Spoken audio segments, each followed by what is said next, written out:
will come to order. The time for convening has arrived.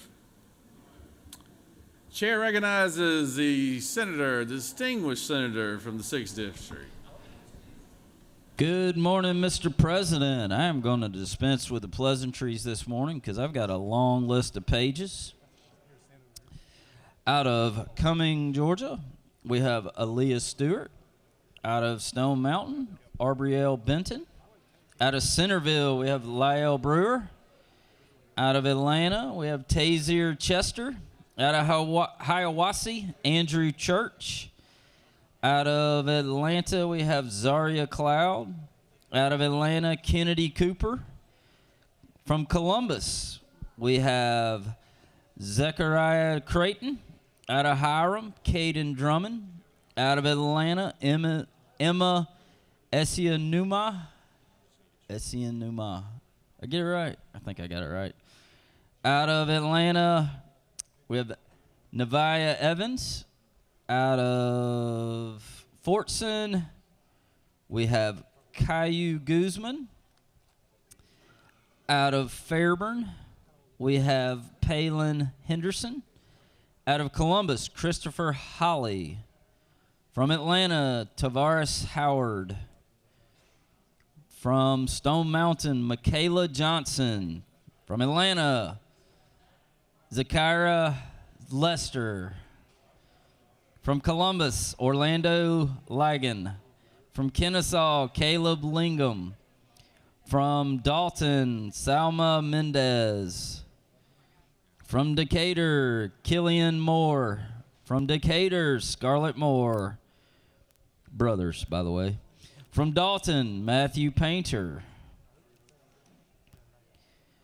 From Macon, we have Alicia Price. From Atlanta, Jeremiah Smith. From Milledgeville, Lila Stribling. From Atlanta, Journey Tate. From Decatur, Ruby Taylor. From Atlanta, Bria Tooks. From Dalton, Adrian Valdez. From Atlanta, Mariah Woolridge. From Macon, we have Ajavius Wright and Travian Wright. Actually, I think that's our brothers. Mr. President and members of this body, y'all give these pages a big round of applause. We appreciate y'all being here. Looking forward to working with you. Mr. President, many of our pages today are from big brothers and big sisters, so we appreciate all of them being here today. Look forward to working with them. Mr. President, the journal has been read and found to be correct. Thank you, Senator, and I appreciate you introducing all those pages. I also want to thank Denise Sampson there in my office who helped coordinate with Big Brothers and Big Sisters, and we appreciate their participation and all the young people that came out to page today, so thank y'all. Is there objection to dispensing with the reading of the journal? Chair hears none. The reading of the journal is dispensed with. Is there objections to the confirmation of the journal? Chair hears none. The journal is confirmed. All senators who have bills and resolutions to introduce, please bring them to the secretary. First reading and references of Senate bills. Secretary. Senate Bill 148 by Senator Hatchett of the 50th and others. Bills being titled an act to amend Article 11 of Chapter 2 of Title 20. Education Youth. Senate Bill 149 by Senator Hickman of the 4th and others. Bills being titled an act to amend Code Section 20-3-411 of the Official Code of Georgia Annotated. Higher Education. Senate Bill 150 by Senator Hickman of the 4th and others. Bills being titled an act to amend Article 7 of Chapter 3 of Title 47 of the Official Code of Georgia Annotated. Retirement. Senate Bill 151 by Senator Beach of the 21st and others. The bill is being titled an act to create the Joint Development Authority of North Fulton Municipalities to provide for State and local government. Senate Bill 152 by Senator Dolezal of the 27th and others. The bill is being titled an act to amend Article 2 of Chapter 2B of Title. Education and Youth. Senate Bill 153 by Senator Hatchett of the 50th and others. The bill is being titled an act to amend the Official Code of Georgia Annotated so as to revise. Judiciary. Senate Bill 154 by Senator Hatchett of the 50th and others. The bill is being titled an act to amend Titles 20, 35, and 43 of the Official. Education and Youth. Senate Bill 155 by Senator Mallow of the 2nd and others. The bill is being titled an act to amend Code Section 33-9-4 of the Official Code of Georgia Annotated. Insurance and Labor. Senate Bill 156 by Senator Mallow of the 2nd and others. The bill is being titled an act to amend Code Section 33-9-4. Insurance and Labor. Senate Bill 157 by Senator Williams of the 25th and others, a bill to be entitled an act to amend Code Section 47-6-40 of the Official Code of Georgia annotated related to Retirement. Senate Bill 158 by Senator Davenport of the 17th and others, a bill to be entitled an act to amend Health and Human Services. Senate Bill 159 by Senator Jackson of the 45th and others, bill to be entitled an act to amend Title Judiciary. Senate Bill 160 by Senator Kirkpatrick of the 32nd and others, bill to be entitled an act to amend Code Section 40-6-390.1 of the Official Code of Georgia. Public Safety. Senate Bill 161 by Senator Huffstetler of the 52nd and others, bills to be entitled an act to provide a State and local government. Senate Bill 162 by Senator Huffstetler of the 52nd and others, bills to be entitled an act to amend Article 1 of Chapter 34 of Title 43. Regulated industries. Senate Bill 163 by Senator Moore of the 53rd and others, bills to be entitled an act to amend Part 5 of Article 4 of Chapter 11 of Title 16 of the Official Code of Georgia annotated. Judiciary. Senate Bill 164 by Senator Merritt of the 9th and others, bills to be entitled an act to amend Chapter 1 of Title 10 of the Regulated industries. Senate Bill 165 by Senator Merritt of the 9th and others, bills to be entitled an act to amend Title 39 of the Official Code of Georgia. Children and families. Senate Bill 166 by Senator Merritt of the 9th and others, a bill to be entitled an act to amend Chapter 1 of Title 36 of the State and local government. General. Senate Bill 167 by Senator Merritt of the 9th and others, a bill to be entitled an act to amend Title 10 of the Official Code of Georgia annotated related to commerce. Economic development. Senate Resolution 183 by Senator Estevez of the 35th and others, a resolution expressing strong disagreement over the imposition of tariffs on Mexico and Canada by the President of the United States and urging a focus on policies that benefit Georgia. Interstate cooperations. Mr. President, that completes the order. First reading and references of House bills. House Bill 15 by Representative Williamson of the 112th and others. Banking. House Bill 55 by Representative Ford of the 170th and others, a bill to be entitled an act to. Judiciary. House Bill 137 by Representative Anderson of the 10th and others, bill to be entitled an act to amend Chapter 10 of Title 13 of the Official Code of Georgia annotated related to contracts for State and public local works. government. General. House Bill 199 by Representative Kelly of the 16th and others, bills to be entitled an act to amend Chapter. Judiciary. House Bill 216 by Representative Smith of the 138th and others, bill to be entitled an act to amend. Economic development. Mr. President, that completes the order.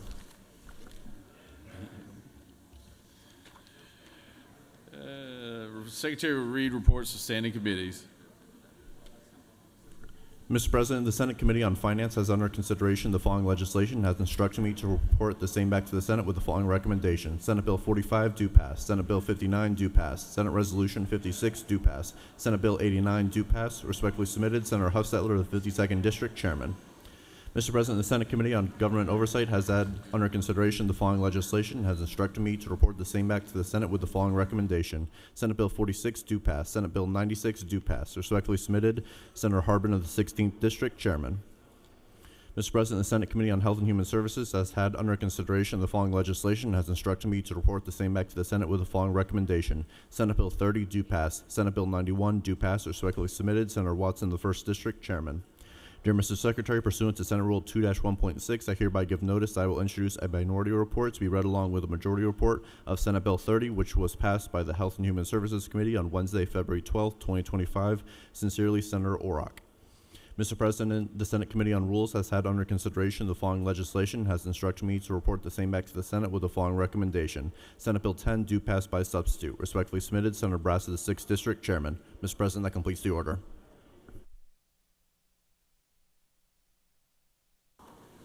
Secretary read bills and resolutions for the second time. Senate Bill 81 by Senator Brass of the 6th and others, motor vehicle franchise practices, protection of consumer data and motor vehicle sales provide. Senate Bill 94 by Senator Huffstetler of the 52nd and others, public utilities and public transportation, a consumer utility council to represent consumers in matters before the Public Service Commission or other agencies concerning public utilities reestablished. Senate Bill 112 by Senator Dixon of the 45th and others, selling and other trade practices, certain protections for consumers relative to warranties of HVAC systems and components of such systems extend. Mr. President, that completes the order.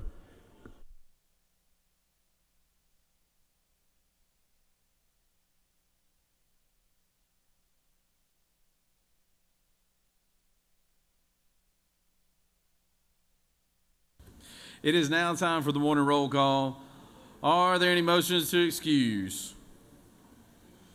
Recognize Senator from the 33rd. Thank you, Mr. President. How you doing this morning? Wonderful, Senator, wonderful. I ask for unanimous consent to excuse the senators from the 5th, 7th, and 35th for business outside the Capitol, sir. Without objection, the senators from the 5th, the 7th, and the 35th will be excused. Recognize the senator from the 42nd. Good morning, Mr. President. I ask unanimous consent to excuse the senator from the 50th for business outside the Capitol. Without objection, the senator from the 50th is excused. Recognize the senator from Savannah, Georgia. Thank you, Mr. President. I ask for unanimous consent to excuse the senator from the 15th for business outside the Capitol. Without objection, the senator from the 15th is excused. Recognize the senator from the 21st. Mr. President, I ask for unanimous consent to excuse the senator from the 27th for business outside the Capitol. Without objection, the senator from the 27th is excused. Recognize the senator from the 20th. Mr. President, I request unanimous consent to excuse the senator from the 49th for what I think is coming later. He is here, but I just think I want to go ahead and make an excuse for him now for the bill he's bringing. All right. Sounds good. Without objection, the senator from the 49th is excused. Any other motions to excuse? Secretary will call the roll. Senator, signify your presence by voting the yay switch. Secretary, unlock the machine.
It is now time for the morning devotion. All senators, please take your seats and cease all conversation. I would ask the doorkeepers secure the chamber at this time. I'd like to recognize the good lady from Clayton County, representing Clayton County from Fayette County, the senator from the 34th, to lead us in our pledge and introduce our chaplain of the day. Senator? Thank you, Mr. President. Please rise for the Pledge of Allegiance. Pledge allegiance to the flag of the United States of America and to the republic for which it stands, one nation, under God, indivisible, with liberty and justice for all. And now to the Georgia flag. Pledge allegiance to the Georgia flag, to the principles for which it stands, wisdom, justice, moderation, and courage. Good morning, colleagues. It is my honor to introduce the chaplain of the day, Pastor T. Oliver. She serves as the senior pastor of New Testament Gospel Worldwide Ministries in Rex, Georgia. She is called by God and ordained into the Fifth Fold Ministries as an evangelist in 1994 under Apostle Boyd of Faith Deliverance Ministries. She has served as the religious advisor to the Military Traffic Management Command Europe staff. Also, she served under the West Point Department of Ethics, the spiritual advisor of the Corps Cadet Gospel Choir.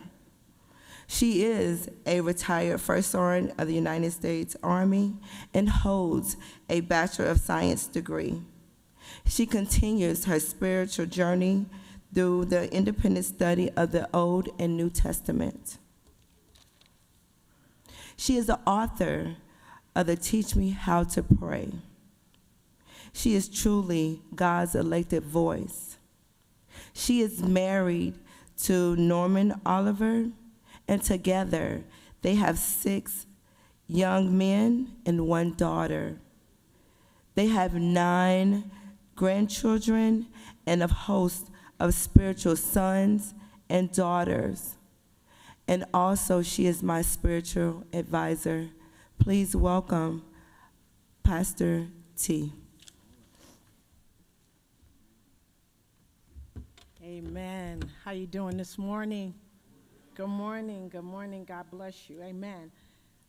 Due to the length of my time and the length of the text, the limitation of my time, I want you to read all of Matthew 14, but I'd like to greet you all in the name of the Father, the Son, and the Holy Ghost. Amen. And to the governor and to the senator, thank you.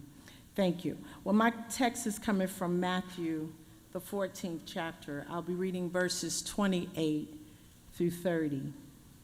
This is a very familiar passage of Scripture. It says, "Lord, if it's you," Peter replied, "tell me to come to you on the water." "Come," he said. Then Peter got down out of the boat, walked on the water, came towards Jesus. But when he saw the wind, he was afraid and began to sink, cried out, "Lord, save me." Father, we thank you for this word on this morning. Bless your people in Jesus' name. Well, here we see the Lord coming onto the boat where Peter is, and he told Peter, he said, Peter says to the Lord, if it's you, Lord, he said, bid me to come. If it's you, Lord, reflects Peter's uncertainty and a need for confirmation. A common human response to any type of miraculous situation.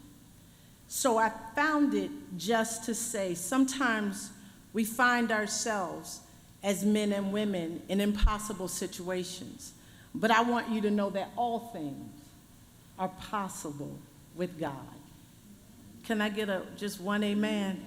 All things are possible with our God. So I just came to encourage you on this morning. I think it's time for you to take a leap of faith, a step of faith, to trust God where you cannot trace him, to see God where he's not seen. I want you to understand, like Peter, he was afraid. He had a lot of uncertainty. But he said, Lord, if you bid me to come, he said, I'll come. I think it's time for you to take a leap of faith. Whatever it is, maybe you should write the book. Maybe you should believe God for the business. Maybe it's time to write the business plan. But the one thing that I love about Peter is that he was in a perfectly good boat. Why in the world would he get out of it? That's what I kept asking here. I kept asking God, why would Peter get out of a boat? Because he wanted to see God's anointing and his hand at another level. Maybe God is calling you out of a perfectly good boat to step out on faith, to do something you've never done before, trusting God where you've never seen him before. Peter said, Lord, if it's you, bid me to come. Jesus said, come. And I love this because he had to take a giant leap of faith. And what he's saying to him, I'm coming, God, if you called me. So Peter is saying to Jesus, he said, I trust you. I trust you with this. And God is saying to him, Peter, you can do this. So I don't know who I came for. Maybe I want to ask you this morning, whose report are you going to believe? Are you going to believe the report of the enemy, or are you going to believe that you're healed by his stripes? Are you going to believe that you're able to do exceedingly, abundantly, above all that God is asking you to do on this morning? Maybe it's you of little faith, and God is saying, trust me. Trust me with this situation. Now, the thing that I love about this boat is that everybody wasn't called, but he called Peter. He's not calling all of your friends. He's calling you. He's calling you to take a leap of faith this morning and trust him no matter what it looks like. God is on your side. No matter where you are in this situation right now, God is for you. Maybe you should write the grant or write the plan. Whatever it is, I want you to know that God is with you on this morning. So Peter stepped out of the boat on faith. It's time to go deeper in your faith. He stepped out on faith. And the Bible says that Peter walked on water. He was walking until he looked at the wind and saw the things around him that wasn't going right. I just want to encourage you this morning, stop looking at what they said and listen to what he said. Stop looking at what the people are doing and start seeing what God is saying to you. God is saying, step out. And even if you fall, guess what? You'll get back up 7 times. Even if it doesn't work, God's hand is with you, and he'll pick you up again. I don't know who you are, but I need you to trust him on this morning. God is with you, and he's able to do exceedingly, abundantly, above all that you could think or ask. God is with you. God bless you. Would you stand on this morning so that we can pray? Father God, in the name of Jesus, I thank you for those in this room on this morning. God, you know how hard and difficult it may be to step out by faith. But Lord God, whatever they decide to do on this morning by faith, I pray that you'll be with them. Father God, that you would encourage them, that you would go before them. And Father God, we thank you for Georgia. We thank you for these United States. God, keep us, bless us, and watch over us. In Jesus' name we pray. Amen. Amen. Amen. God bless you. Good job. You got that nervous energy out early.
It is always nice to recognize our doctors of the day.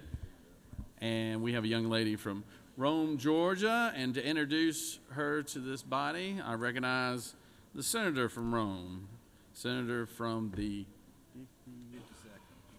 52nd. Thank you, Mr. President. My doctor of the day actually was in here earlier, and she's an emergency physician, and she had to run down for an emergency. And so she had to leave us for a little while, but she's back while they run a 12K lead on her and get more details. But Dr. Sanbul Shahid Salas from Advent Hospital in Rome, the hospital I retired from last year but still help out some, is an emergency physician there with the Advent Health Redmond program in Rome. She trained and previously had worked at Sacred Heart Hospital in Pensacola as the assistant medical director and at St. Mary's in Michigan as well.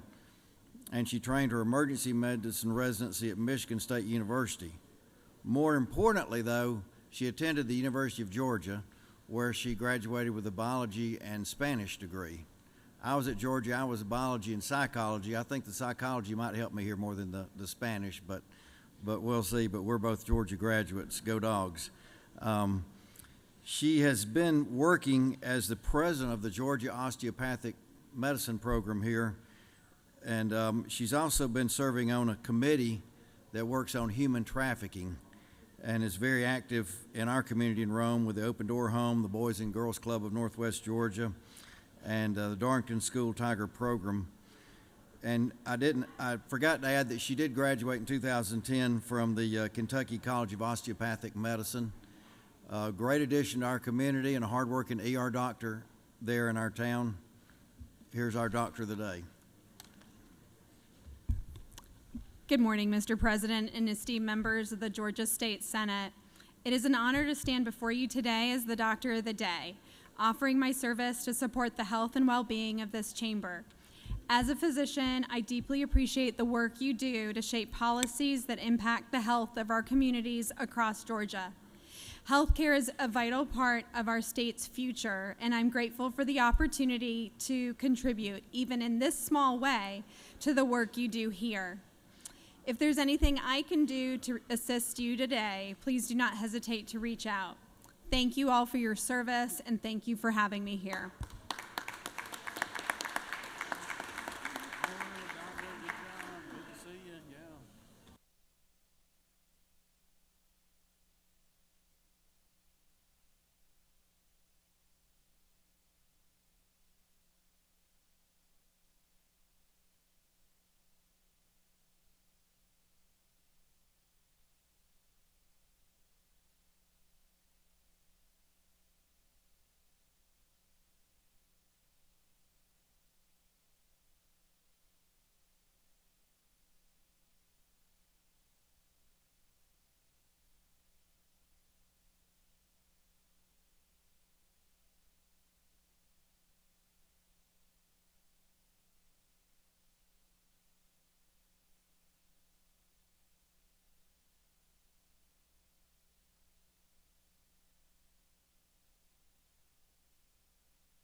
We have several special groups with us today.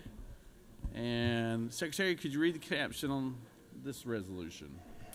Senate Resolution 17 by Senator Ginn of the 47th and others, a resolution recognizing and commending Family and Consumer Sciences and for other purposes. Whereas Family and Consumer Sciences, FCS, is a comprehensive body of research, knowledge, and skills that helps people make informed decisions about their well-being, relationships, and quality of life.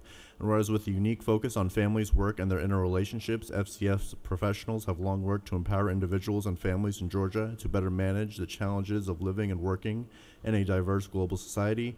And whereas FCS professionals continue to provide relevant and useful resources to help students prepare for careers in teaching, extension, human services, and a variety of other fields. Now therefore be it resolved by the Senate that the members of this body recognize and commend the affiliates, communities, and entities within the Family and Consumer Sciences and support the development and implementation of national, state, and local intervention strategies to sustain family and consumer sciences in the current economic and education environment. Mr. President, that completes the order. Is there objection to the adoption of the resolution? Chair hears none, and the resolution is adopted. Recognize a good senator representing Athens, Georgia, and all the surrounding counties from the 47th. Thank you, Mr. President. If I could, I want to acknowledge one thing that a little history. Over 75 years ago, my mother graduated as a home economist from the University of Georgia. It's great to be a dog. My dad was a 1942 graduate of the University of Georgia. But for me, I look behind me and I got a slew of dogs, and I hope y'all all got a picture with Harry Dog today, and it's great to have all our dog days here at the Capitol. For me, I want to introduce our Dean of the Family and Consumer Science, but also want to take a shout out for one of my hardworking, and if I can, I'm going to pick on her to come on up here. This is Molly Roberts. Molly is an intern in our office today. She's with the Family and Consumer Science. She'll be graduating this May and looking for a job. So one of the things that on your desk today, if you look carefully, you'll notice that there's a flashlight.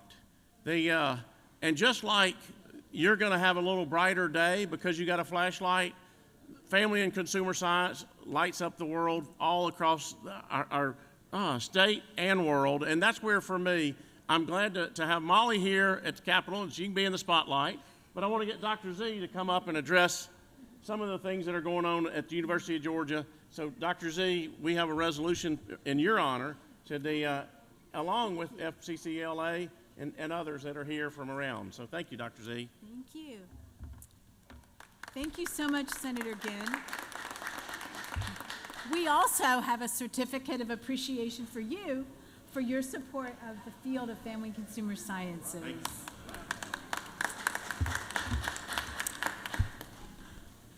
The field of family and consumer sciences educates, empowers, and supports people and communities to develop and apply the skills they need to thrive. We use science and technology to improve the health and well-being of Georgians, working alongside our legislators and community leaders and many others to enhance everyone's quality of life. I am thrilled to be here today on behalf of the University of Georgia College of Family and Consumer Sciences, faculty, staff, and students, and our 21,000 alumni. I'd like to acknowledge a few people here in the well with me. Faculty member from UGA, Tracy Brigman, who's here representing the Georgia Association of Family and Consumer Sciences. FACS grad Amanda Foley, representing the Georgia Association of Teachers of Family and Consumer Sciences. Zoe Sultan Mamedova, representing FACS Extension. And Caitlin Robertson, representing Georgia Family, Career, and Community Leaders of America, FCCLA. I'd also like to briefly acknowledge as well our FACS Legislative Aid Fellows Program, which celebrated its 40th year in 2024, the first program of its kind at the University of Georgia. We are honored to be here today and grateful for your continued investment in Georgians across the state through your support of the field of family and consumer sciences. Thank you.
We have a special group from Augusta, Georgia here with us today. Secretary, read the resolution. Senate Resolution 186 by Senator Burns of the 23rd and others, a resolution recognizing and commending Greater Augusta's Interfaith Coalition and for other purposes. Whereas founded in 1998, Greater Augusta's Interfaith Coalition, GAIC, is a nonpartisan, nonprofit community service organization that represents over 15 denominations and religious systems. And whereas GAIC provides essential community services such as feeding the poor, educating voters, encouraging civic participation, and organizing groups and committees to address community needs. And whereas in 2020, GAIC expanded its reach to more than 17 counties in Georgia as well as to South Carolina. And whereas GAIC has recently focused its efforts on childhood literacy and voting rights. And whereas following Hurricane Helene in 2024, GAIC served as the Hurricane Helene Relief and Resource Center, providing food, supplies, housing, grief counseling, child care, elder care, and assistance with debris clearing despite a 2-week power outage. Now therefore be it resolved by the Senate that the members of this body recognize and commend Greater Augusta's Interfaith Coalition for its decades of service on behalf of the citizens of this state and wish as extend best wishes for its continued growth and success. Mr. President, that completes the order. Is there objection to the adoption of the resolution? Chair hears none, and the resolution is adopted. Recognize the Senator from the 23rd. Speak to the resolution. Thank you, Mr. President. Colleagues, it is a pleasure for me to welcome the Greater Augusta Interfaith Coalition back to this chamber. They are a group in Augusta, Georgia that does a phenomenal job ministering to the community. And as you heard in the resolution, they have a broad reach, 15 counties in Georgia plus counties in South Carolina. It's what we choose to refer to as the CSRA. I think the most important thing I can tell you about this group is when I first got to know Reverend Christopher Johnson, who leads the group, and visit their facilities, I recognized the contribution they make. When I was there during Hurricane Helene, we saw the reality of inner city challenges. Food, water, diapers, everything. Food, you wouldn't believe the challenges that Augusta faced. But I just want to acknowledge the good senators from both the 22nd and the 24th for being here today with me. We've got members of the Augusta Interfaith Coalition in the gallery. If you're in the gallery from Augusta Interfaith, would you wave? Colleagues, help me thank them for coming. And I'd like to ask Reverend Johnson, if he would, to share with us a couple of quick insights. Reverend Johnson? Thank you, Senator Barnes, to leadership. Greater Augusta Interfaith Coalition would like to thank you for your support. Thank this chamber for looking out for the least of these, my brothers and sisters. Thank you for the support for Gracewood State School and Hospital, which is known as East Central Georgia Regional Hospital. And we'd just like to thank you. Thank this chamber, thank the state of Georgia for y'all support, because if it weren't for your support, we couldn't do some of the things we do, because you open your doors, open your windows, and you allow us to do what God sent us to do. Thank you very much.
Are there any unanimous consents?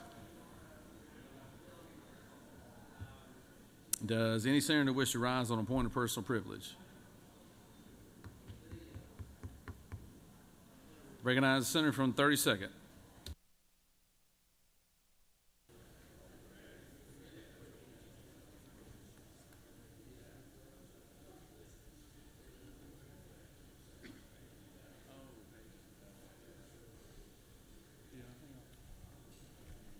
Thank you, Mr. President. We've got a very special group up in the gallery today, and I'm going to tell you a little bit about them before we welcome them to the Senate. We have a resolution for them commending Reinhardt University. Reinhardt University is in Cherokee County and has been helping Georgians get educated in various things since 1883. They are a leader in producing teachers, nurses, law enforcement officers, cybersecurity, and many other businesses, and they contribute greatly to the arts and culture in Cherokee County.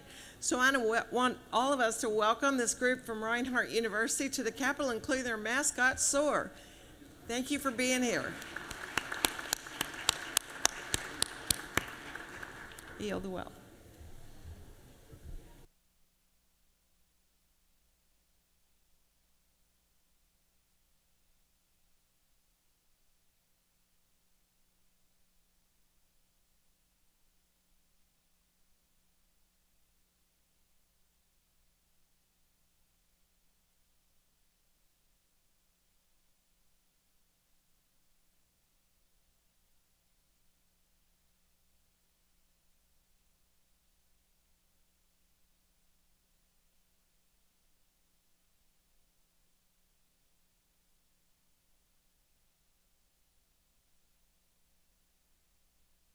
Recognize the senator from the 56th.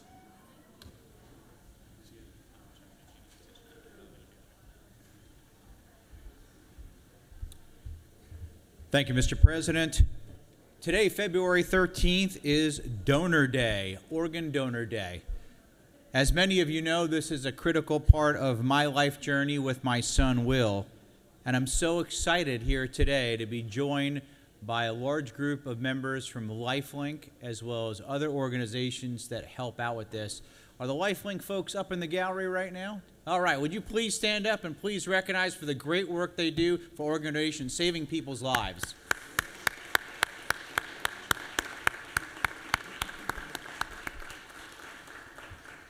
As in the past, we've honored them with a resolution and will continue to do so.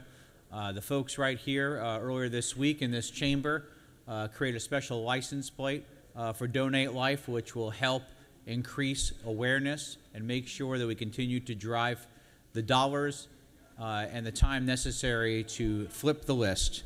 And I'm not going to read the entire resolution today, but you need to know there are people right here in Georgia at LifeLink, at the Georgia Transplant Foundation, National Kidney Fund, American Liver Foundation, and so many other groups doing great work. And the second thing I want to mention, Senator from the 14th and I attended the funeral service yesterday for Officer Labonte in Roswell. Over 2,000 people showed up, and the processional line that began in Lebanon Baptist Church and ended at my church, Rosalind Methodist, took 45 minutes of cars coming through from departments all over our state, and people came in from all over the country. We were talking earlier, his wife, Alyssa, wrote a letter that one of the officers read that will hopefully give each and every one of us two things today. Perspective, a 24-year-old young man, a hero, gave everything for us and gave the last full measure of devotion and sacrifice for our safety in our communities. And secondarily, that in Georgia, we unapologetically back the blue. Please continue to keep the Labonte family, our city of Roswell, the police department, and I want to really commend Mayor Kurt Wilson, who, when we saw these people and saw this long trail of cars and people lining the streets for miles. It matters. It really matters. And to Police Chief Jim Conroy, I don't know how he was able to say those words without completely breaking up through him. Godspeed, Officer Labonte. Your watch is now over. We'll take it from here. Thank you. Thank you, Senator. Recognize the Senator from the 16th.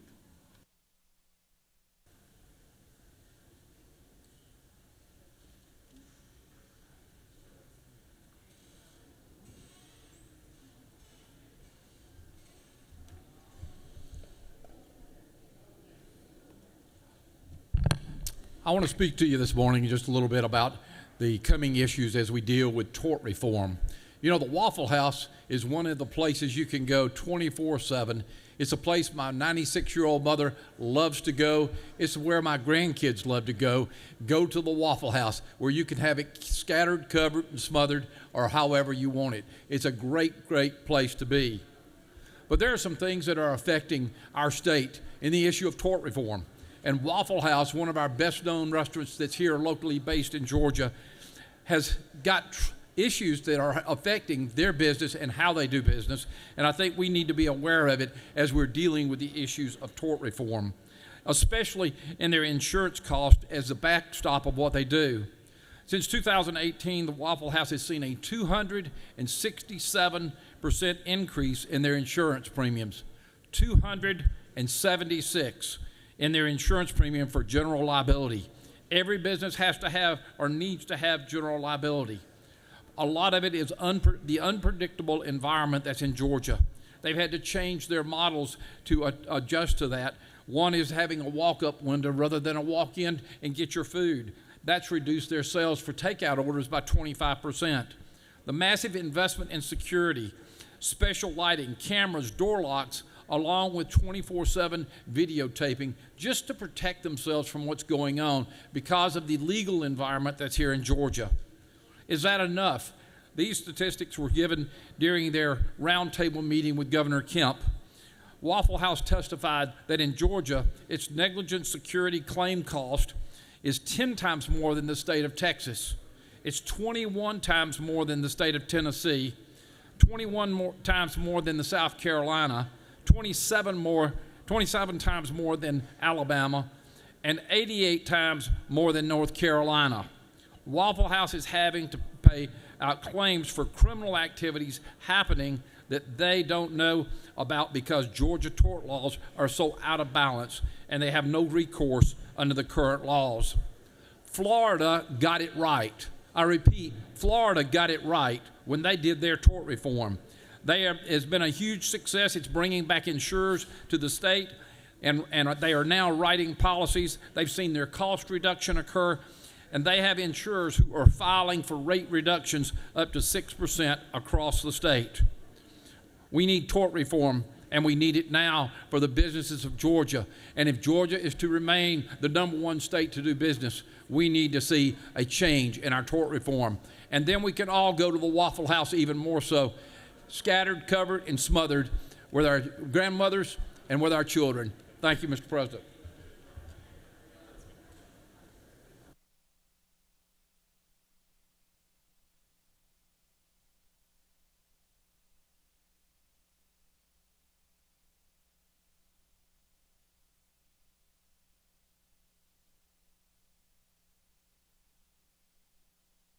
Recognize the Senator from the 6th.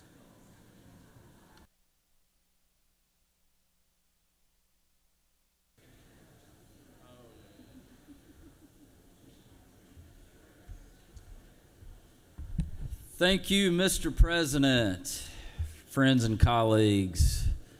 Today, I would like to wish a happy anniversary to Robert Daniel Brass Sr. and Linda Louise Simmons Brass. My mom and dad have been married today for 55 years. I just want to tell them congratulations, because I know 47 of those were pretty tough. But like to think I played a small part in that. So thank y'all. And Mom, Dad, love you. I yield the well.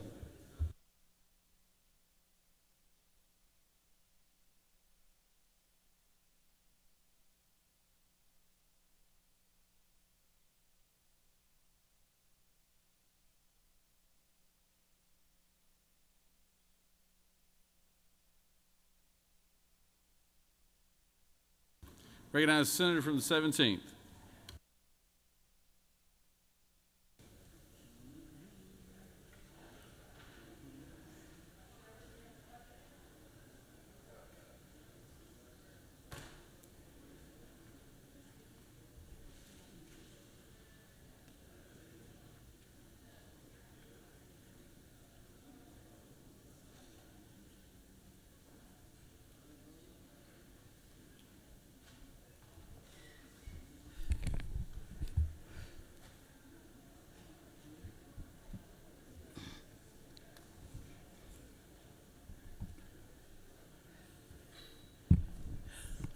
Good morning, Senators.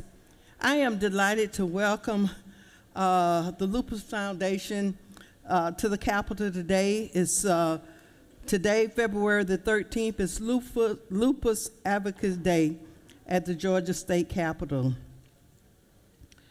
Lupus is an acute and chronic, lifelong autoimmune disease in which the immune system is unbalanced, causing inflammation and tissue damage to virtually every organ system in the body. Lupus can affect any part of the body, including the skin, lungs, heart, kidneys, and brain, and thus has the potential to cause seizures, strokes, heart attacks, miscarriages, and organ failure. There are at least 1.5 million Americans with lupus, and there are approximately 55,000 Georgians. Today at the Capitol, the main focus is about 3 bills and 1 resolution. House Bill 94, the Fertility Preservation Bill, requires that private medical insurance providers cover specific expenses associated with fertilization preservation services for people living with cancer, which is me, sickle cell anemia, and lupus. And then House Bill 100, Prescription Drug Consumer Financial Protection Act. Health insurance providers are required to pass along no less than 80% of all prescription drugs rebates to enrollees that such insurers receive from third parties. And then House Bill 291 to amend Title 31 of the Official Code of Georgia to create state certification process for community health workers in Georgia. House Bill 291 will help build a skilled and stable CHW workforce by establishing a certification process. The bill expands community health workers' ability to serve in various health care and community settings. And then, if passed, HB 291 will recognize community health workers as essential members of Georgia's healthcare system. It will ensure that they have the training, support, and financial sustainability needed to continue their work.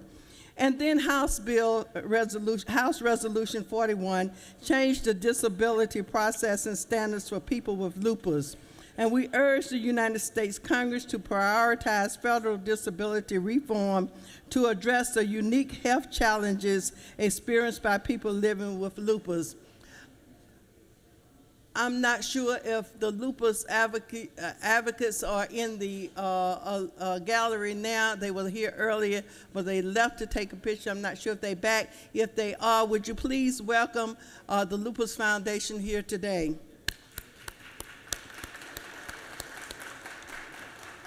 Mr. Chris Reed is on his way in, but we certainly want to let you know that we support persons with lupus, and we have several in the House who are advocates and also has this disease, and we want to make sure that this community knows that the Georgia State Senate care about them, and we will be walking with them on Lupus Day, Walk to End Lupus Now in Atlanta on April the 26th, 2025. So go to lupusga.org.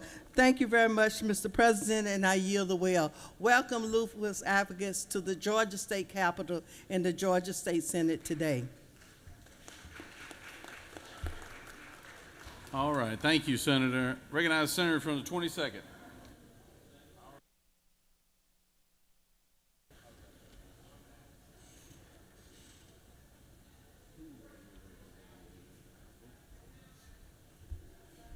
Thank you, Mr. President. Tomorrow will be the 105th anniversary of the League of Women Voters, which is a nonpartisan grassroots nonprofit dedicated to empowering people to participate in our democracy.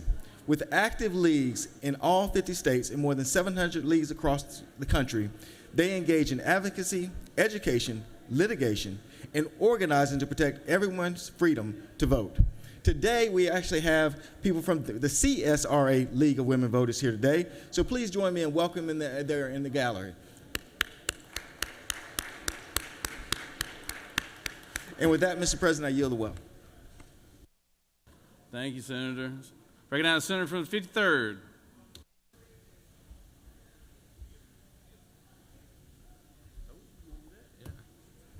I appreciate that, Mr. President. I just want to recognize a CTSO from Dade County High School. It's the high school that I graduated from, and CTSOs, in my opinion, are one of the most beneficial things that high school students in Georgia can be a part of. I think any student who's a part of FCCLA or FBLA or any of those organizations can look back a few years after high school and they'll recognize things they learned in those organizations, probably far more than they learned in a math class or a science class. So FCCLA from Dade County High School, thanks for coming to the Capitol today. I certainly appreciate you being here. Thank you, Mr. President. Thank you, Senator. Recognize the Senator from the 41st, wave 39th.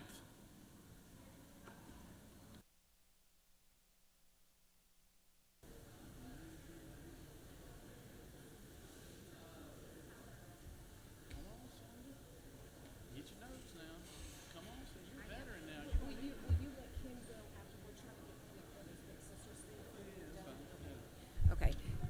Good morning, and thank you, Mr. President. Colleagues, I rise today, to speak not just as a legislator, but as someone who's had the privilege of serving as both a member and chair of the President's Advisory Committee on the Arts at the Kennedy Center under President Obama, and it is one of only 2 of the national boards that are appointed presidentially there. It was President Eisenhower who recognized the significance of America's cultural position in the world and established the National Cultural Center Act in 1958, which would later become the Kennedy Center, one of the most prestigious arts institutions in the world. And now, for the first time, a president is weaponizing that institution and installing himself as chair, throwing out the existing board chair and board members who have not finished serving out their terms, and ousting the president of the organization. Perhaps you missed that bit of news yesterday amongst all the other things that happened, but I beg you to pay attention. Add this to the list of things that is not normal. What we are witnessing with the political overtake of the Kennedy Center by Trump and his administration is more than just an administrative reshuffling. It is an assault on the arts and culture and an effort to directly control the arts. And that should concern all of us, not as partisans, but as guardians of our country's cultural institutions. The arts are not the property of any one administration, ideology, or party. They belong to the American people, and they thrive best when they are free to reflect the full depth and complexity of our story. In the words of Ronald Reagan, with liberty, the arts thrive. The arts have always been a powerful force for truth, challenging us, inspiring us, and uniting us across communities and differences. And the Kennedy Center is no different. It belongs to the people, not any political agenda. So I am calling on all of us, regardless of affiliation, to reaffirm the value of the arts. as a reflection of who we are, and we must ensure that institutions like the Kennedy Center remain places where excellence, not influence, determines their future. Let's take that responsibility seriously. Thank you, Mr. President. Recognize the senator from the 41st.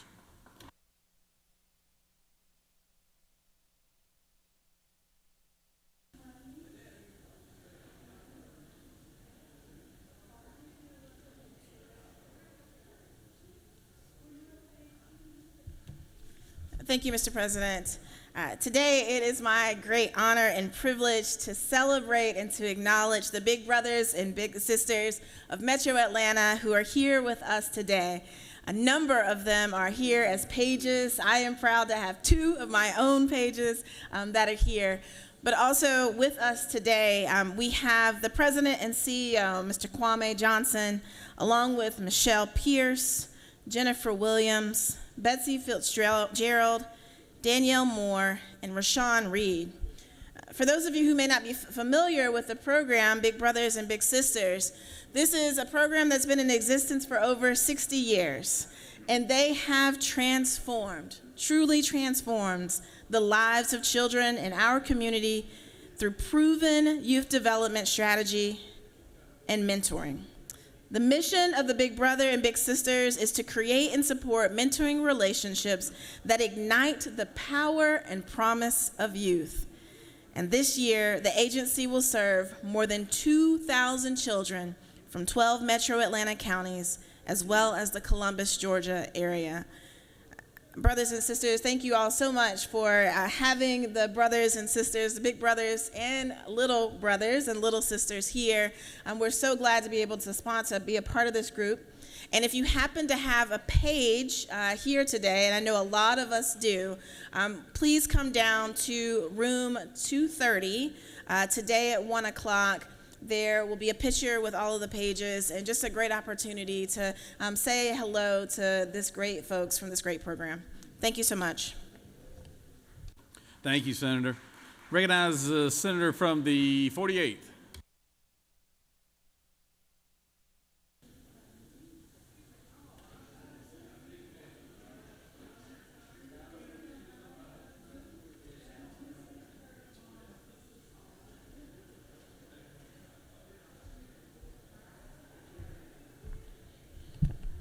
Thank you, Mr. President.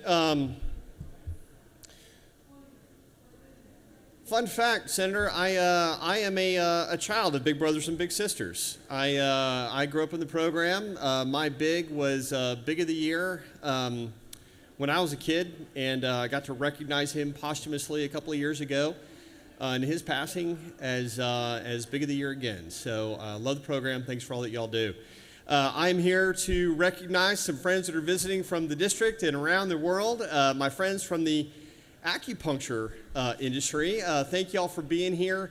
Thank you for all you do. Thank you for promoting safety in dry needling and acupuncture. Thank you for making our communities healthier and happier and better. They have a table down on the second floor if anybody needs more information. Thanks y'all for being here. Mr. President, I yield the will.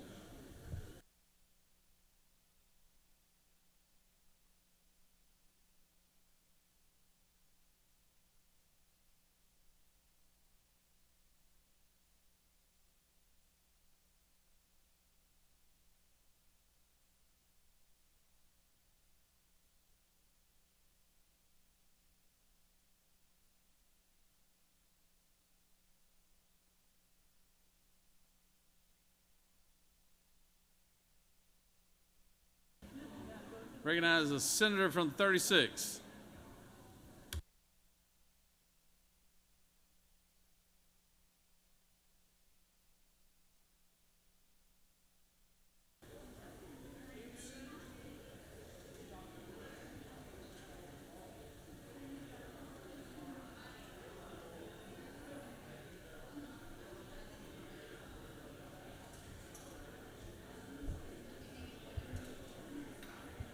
Thank you, Mr. President. Colleagues, I'd like for us to have a brief conversation, but an important one, about saving women's lives in Georgia. Healthy mothers have healthy babies. And our state has taken some important measures over these past few years with bipartisan support to prevent maternal death, especially the step to allow new mothers to keep Medicaid for a full year after giving birth.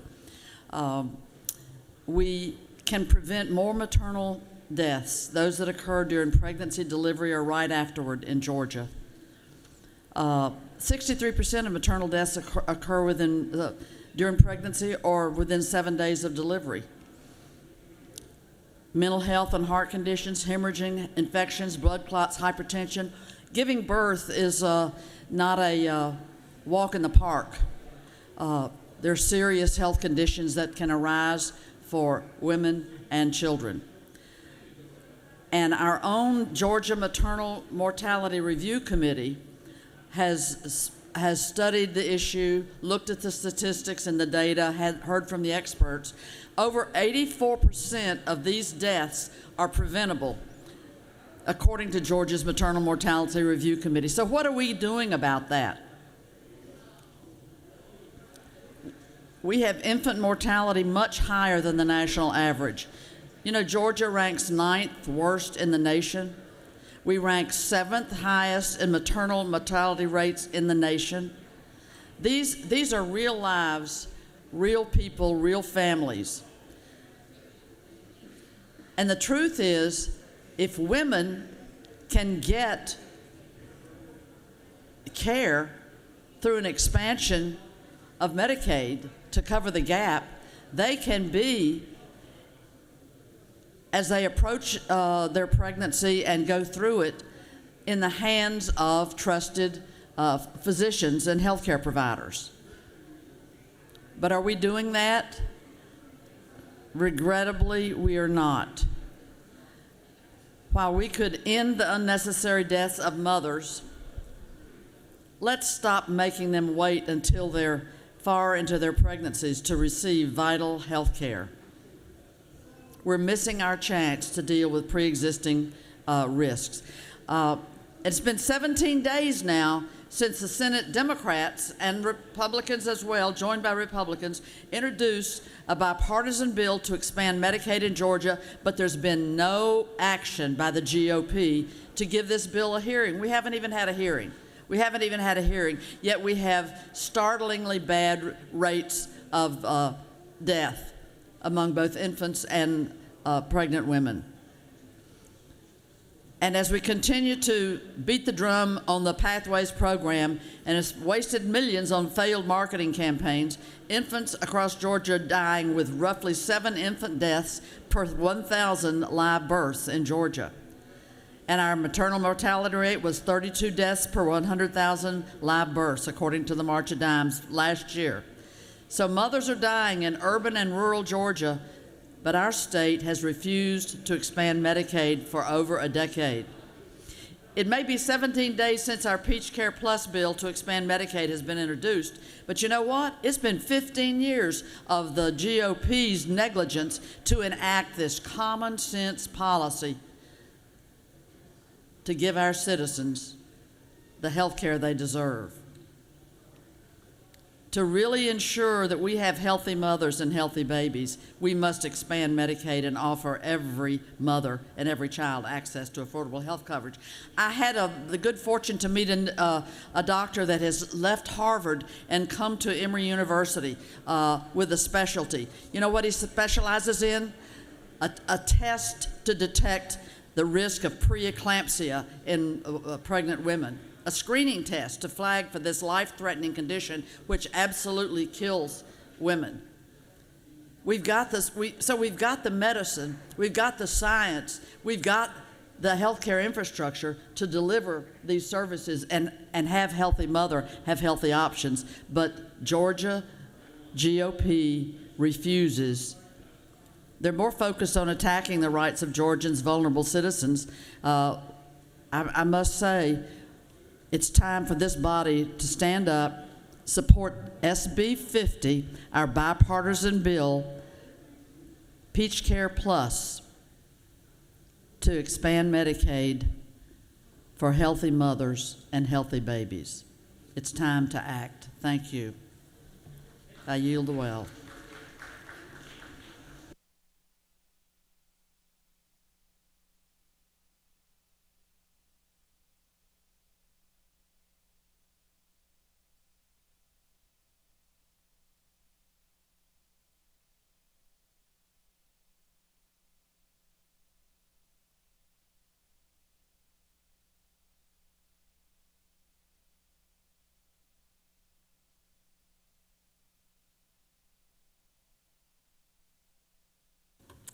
All right, anyone else like to rise on a point of personal privilege? Chair hears none. You have before you on your desk a consent calendar of privilege resolutions. Does any senator wish to remove a resolution from the consent calendar?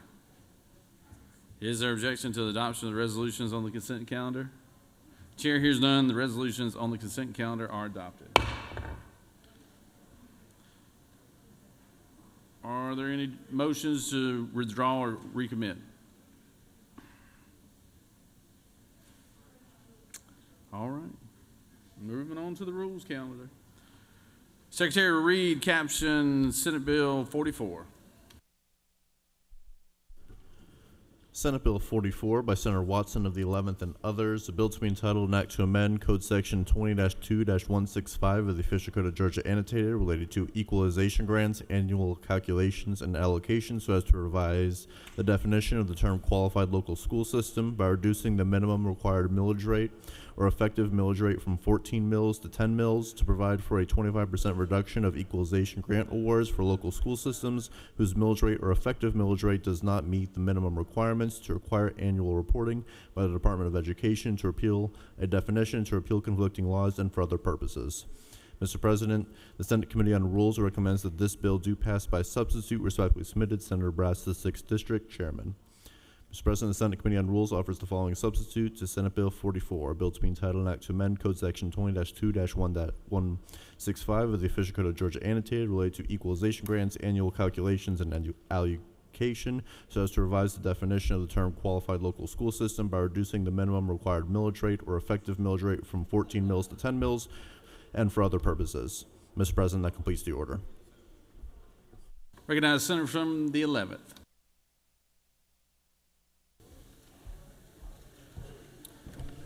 Thank you, Mr. President. Basically, what we've got going on in this bill, as many as you know, local governments are able to raise and lower their millage rate based on their tax digest, and as values have gone up, many of our local governments have been able to do that. In our school system, they are unable to lower their millage rate below 14 mills.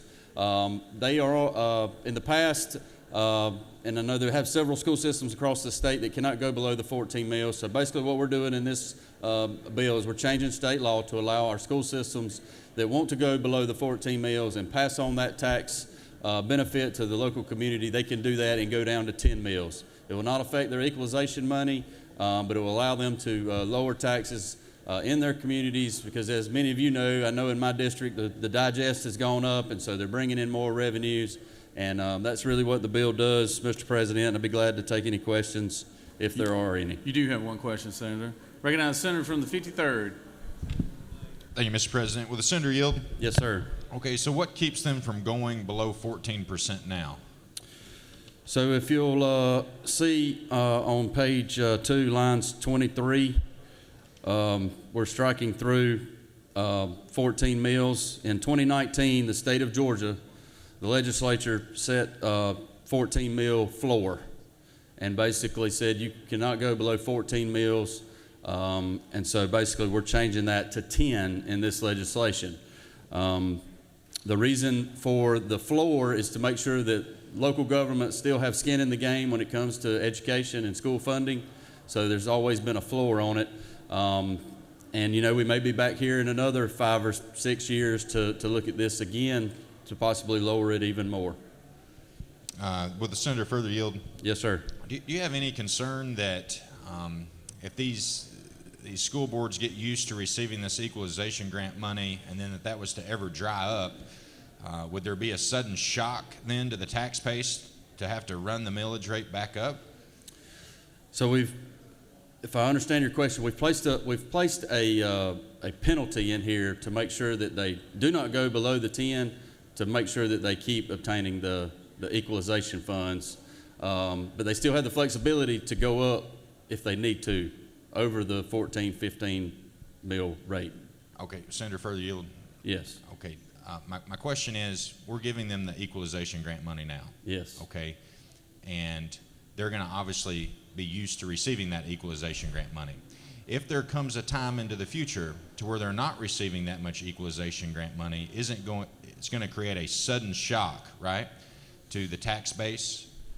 to have to raise millage rates up?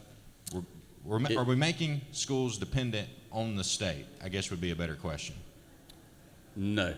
Okay. Thank you, Senator. Yes, sir. Thank you, Mr. President. If there are no more questions, I'll yield the well. You have no further questions. Thank you. Does any other senator wish to speak for or against the measure? The chair hears none. Is there objection to the previous question being ordered? The chair hears none. The previous question is ordered. The question is on the adoption of the committee substitute. Is there objection to the adoption of the committee substitute? Hearing none, the committee substitute is adopted. Is there objection to agreeing to the report of the committee which is favorable to the passage of the bill? Chair hears none. The report of the committee is agreed to. Is there objection to the main question being ordered? Chair hears none. The main question is ordered. All those in favor will vote yea. All opposed, nay. Secretary, lock the machine.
On the passage of the bill, the yeas are 51, the nays are 0. This bill, having received the requisite constitutional majority, is therefore passed by substitute.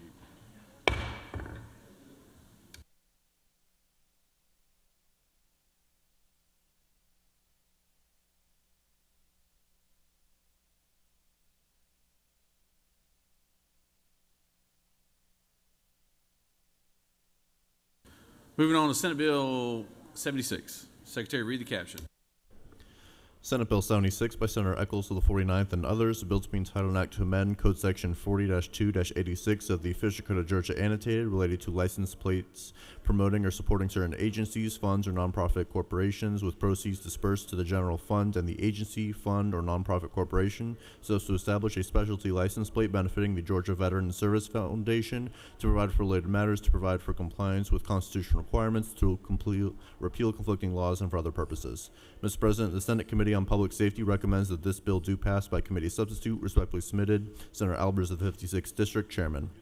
Mr. President, the Committee on Public Safety offers the following substitute to Senate Bill 76, a bill to be entitled an act to amend Code Section 40-2-86 of the Official Code of Georgia annotated related to license plates promoting or supporting certain agencies, funds, or nonprofit corporations with proceeds dispersed to the general fund and the agency, fund, or nonprofit corporation so as to establish a specialty license plate benefiting the Georgia Veteran Service Foundation and for other purposes. That completes the order, Mr. President. Recognize the senator from the 49th to speak to the measure.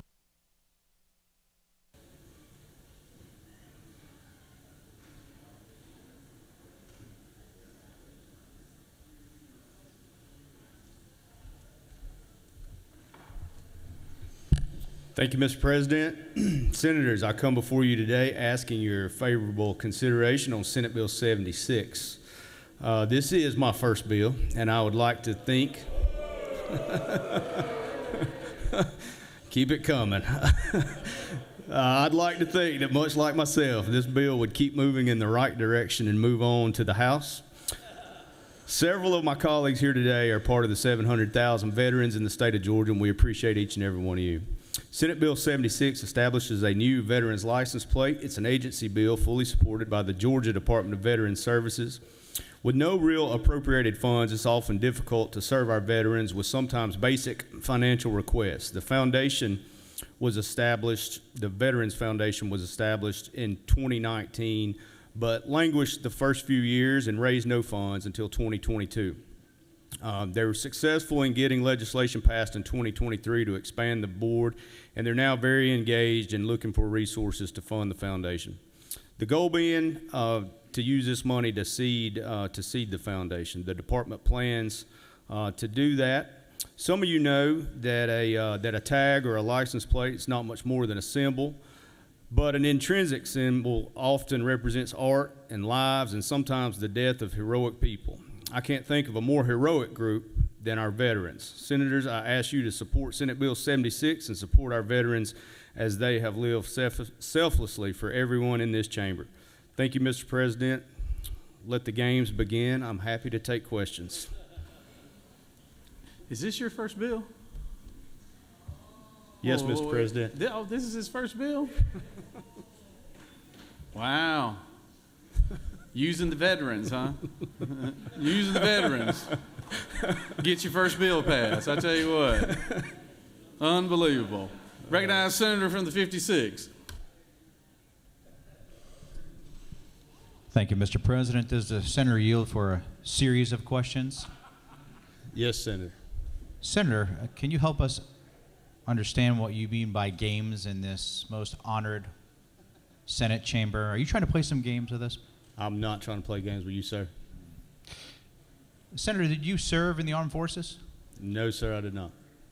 Senator, we have so many veterans here that serve in this body. Why are you carrying this bill and not one of our esteemed veterans? Because the senator from the 32nd had the confidence in this lowly freshman from the 49th to carry this bill and get it across the finish line. However misplaced that may be, we'll continue. Senator, you obviously are very familiar with the Georgia Veteran Services Foundation. Where are they located? Here in Atlanta. Specifically? I don't know what building. I do know Miss Ross is the director, though. You might want to turn around. They're right behind you. Okay. Did you meet with the chairman and other board members about this bill? I met with Miss Ross, and she spoke on their behalf. Yes, sir. Isn't the board in place, though, yes, to provide sir. governance? And you didn't talk to the board, Senator? Miss Ross approached me with the bill. Very concerning. All right, last question for you. I know you'll know this one right off the top of your head. Could you read line 23 under section 4 for me, please? 23 in section 4. Line 23, section 4? I don't have that on this one right here. Do you not have the substitute bill in front of you, Senator? Did you come unprepared? Apparently I did, sir. Mr. President, I don't know. I mean, calling in question whether we should table this bill if the author might not be ready. All laws and parts of laws in conflict with this act are repealed. Can you tell us which laws were in conflict that you repealed, please? There were none. Well, then why do you have that sentence in your bill, Senator? Like many of you, I didn't write this. Mr. President, I don't know whether we should keep going or not, but we'll have to see if there's any motions after Let's he's give done him. Let's give him one more try. We'll give right. him one more try. In that case, I'll yield for the next person. He failed pretty badly on those questions. He did indeed. Senator, recognize senators from the 42nd. Does Senator yield for another series of questions? Yes, Senator, I yield. Senator, are you a farmer? Yes, sir. And so is it also true that earlier I saw you in the bathroom in front of the mirror prepping for your big speech that your wife wrote for you, and I noticed that your buttons on your shirt match your tie? You are correct, Senator. And where do you buy these expensive custom-made suits? Because most farmers that I know have one suit, like me, that's bought off a rack they use for a funeral or a wedding. But where do you get these custom-made suits that you have? The gentleman in Gainesville does my suits, Senator. And again, being a farmer, most farmers I know don't have a gentleman in Gainesville that makes suits for them with buttons that match the ties or the handkerchiefs. What kind of crop are you growing in Northeast Georgia where you can afford these expensive clothes? We're trying to keep the money locally, sir, as locally as possible, buying from as much product as we can from the state of Georgia and from fabric. It's Georgia grown. It's Georgia grown. Fabric also from sourced in America. So one last question. You didn't answer my question. What kind of crop are you growing in Northeast Georgia where you can afford these custom-made clothes from your local guy in Gainesville? Peaches and strawberries, sir. All right.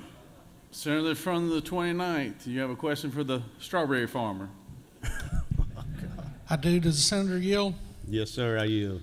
So, Senator, other than your wife writing your speeches on legislation that you didn't write, did she pick out your clothes also? No, sir. Okay. Senator, your tag, would it impact Captain Lacey Hester from my district?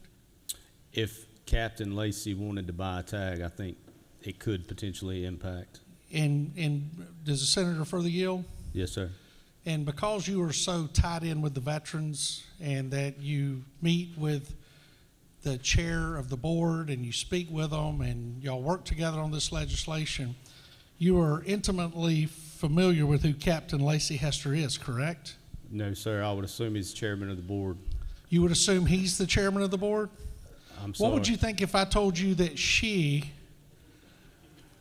was the first female Air Force pilot to receive a Silver Star yesterday?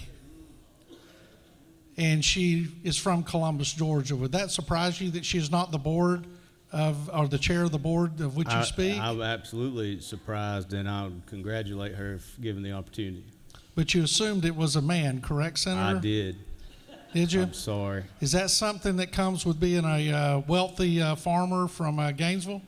No, sir, it's not. It comes from me digging a hole up here that you guys are burying me in.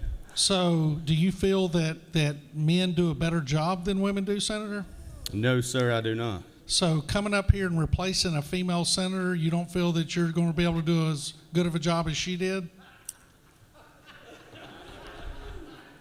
She's smarter and more thorough.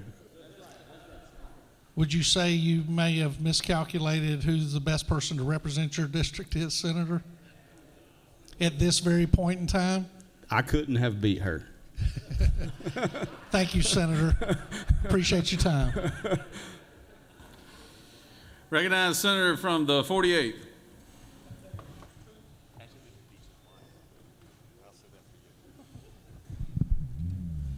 Thank you, Mr. President. Does the senator yield for just a couple of questions? Yes, sir. Could you tell us what are the 4 principles when we said the Pledge of Allegiance to our state flag? Wisdom, justice, moderation, and courage. It does take courage to stand up there and commit perjury and tell everyone that you're a peaches and strawberry farmer when we know from watching a documentary on public broadcasting that you farm something else. What is that other crop that you've talked about on a show recently? Green bean, Senator. Green bean farmers. And who were you talking to when you were describing your deep, intimate knowledge of green bean farming? 2 Sesame Street characters, Gonger and Cookie Monster. For this next series of questions, could you please do your best imitation of one of those 2 characters when I ask you this next question? Senator, I was not able to interact with them directly. They injected those 2 characters into a green screen after. I was really disappointed. All right, well, let's role play for just a minute. C is for cookie. D stands for? Drew. There you go. Okay, good.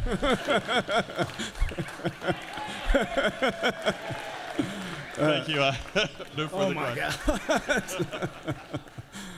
Oh, my God.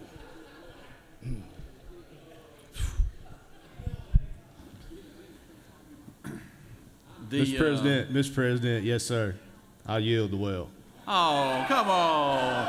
Oh, come on. Oh. Mr. President, I would ask that 2 more questions. Let me see who I want to pick here then. Let me find somebody funny. Senator from the 8th.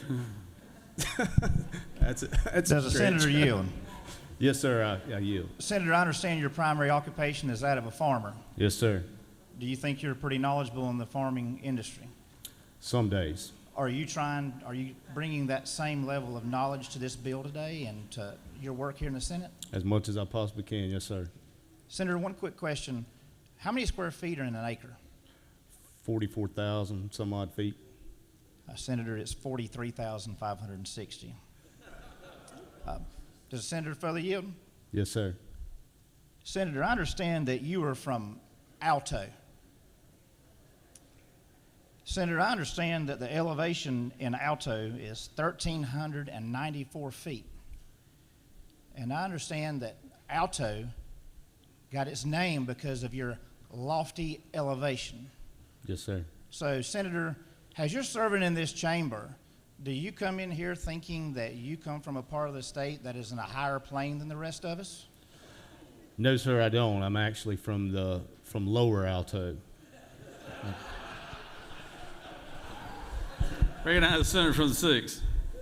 Thank you, Mr. President. Does the senator yield? This is the most dangerous one, but yes, sir, I do.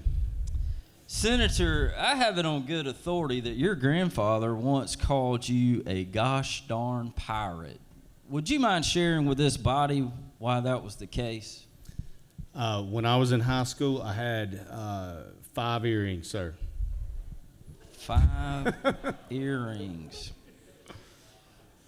Senator, I want you to look at lines 13 of your bill and then explain to tell this body, did you remove those earrings when you went before Cookie Monster? Yes, sir. I removed the earrings. I have not worn those earrings in some 26, 27 years. All right, well, I know you'll yield for this. Let's yield for the video and check the footage on that. Oh boy, oh boy, oh boy. Here we are at the string bean farm. Hello, Farmer Drew. We need string beans to make grassy-looking dog treat. Can you help us, please? Hello, Cookie Monster and Gonger. Welcome to the string bean farm. Sure, I can help you.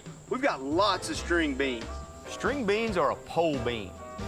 They grow on vines and wrap around trellises as they get bigger. They're called string beans because they have little string. Senator, do you think you have a future in acting? Clearly not. Do you think you have a future in this Senate? I would like to think so. Well, maybe we can help you pass your bill. Good job. All right, last one. Senator from the 2nd.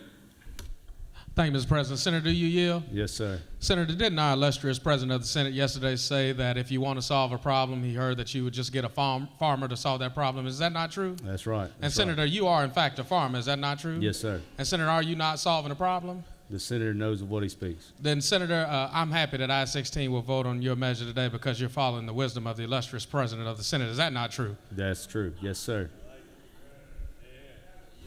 I yield the well. It's probably better that way. Hey.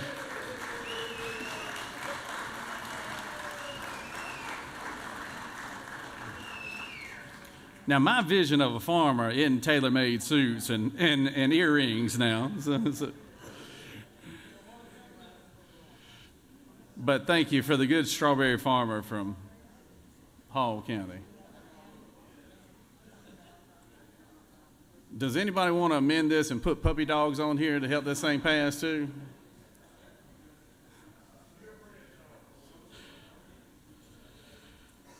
All right.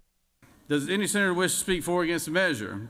Chair hears none. Is there objection to the previous question being ordered? Chair hears none. The previous question is ordered. Question is on the adoption of the committee substitute. Is there objection to adoption of the committee substitute? Hearing none, the committee substitute is adopted. Is there objection to agreeing to the report of the committee, which is favorable to the passage of the bill? Chair hears none. The report of the committee is agreed to. Is there objection to the main question being ordered? Chair hears none. The main question is ordered. The question is on the passage of the bill by substitute. All those in favor will vote yea. All opposed, nay. Secretary, unlock the machine.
On the passage of the bill, the yeas are 52, the nays are 0. This bill, having received a requisite constitutional majority, is therefore passed by substitute. Congratulations, Senator. You passed your first bill.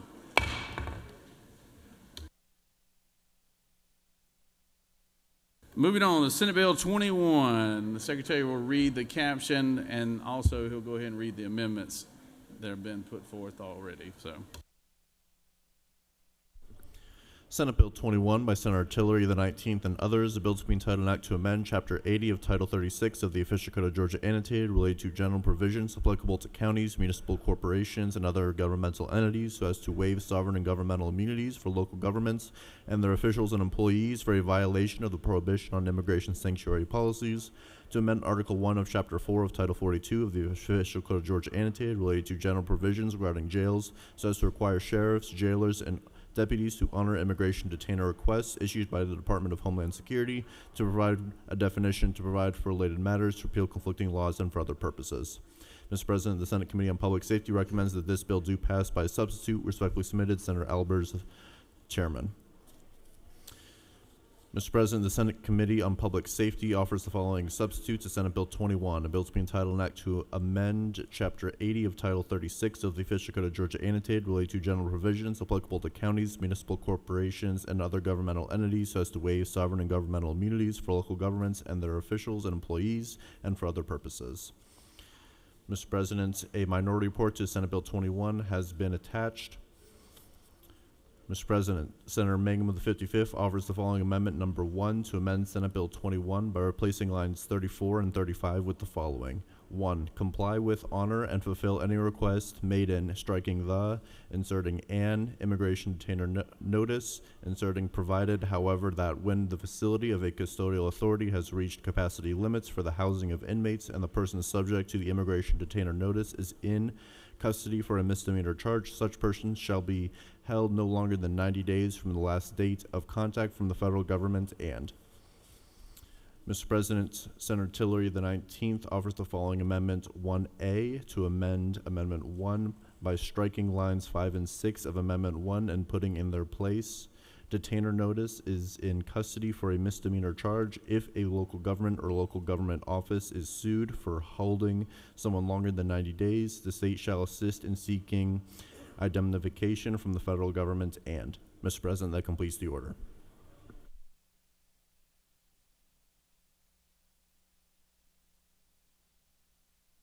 Recognize the senator from the 19th to speak to the bill.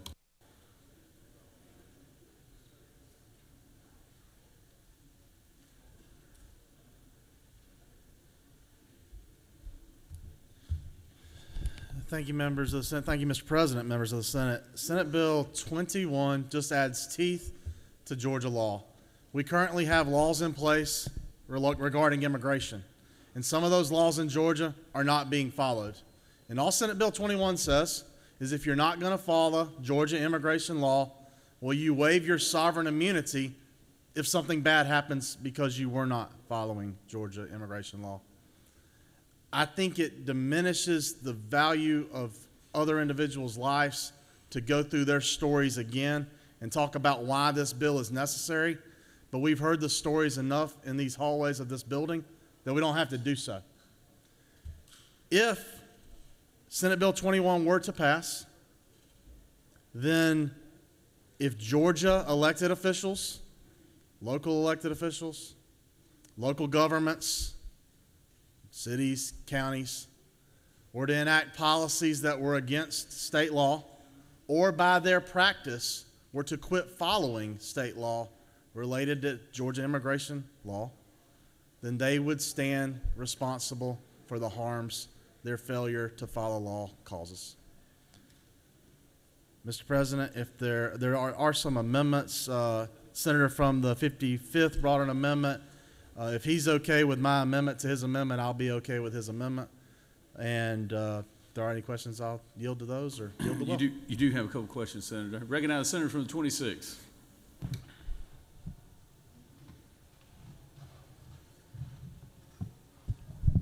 Senator, you yield? Yes, sir.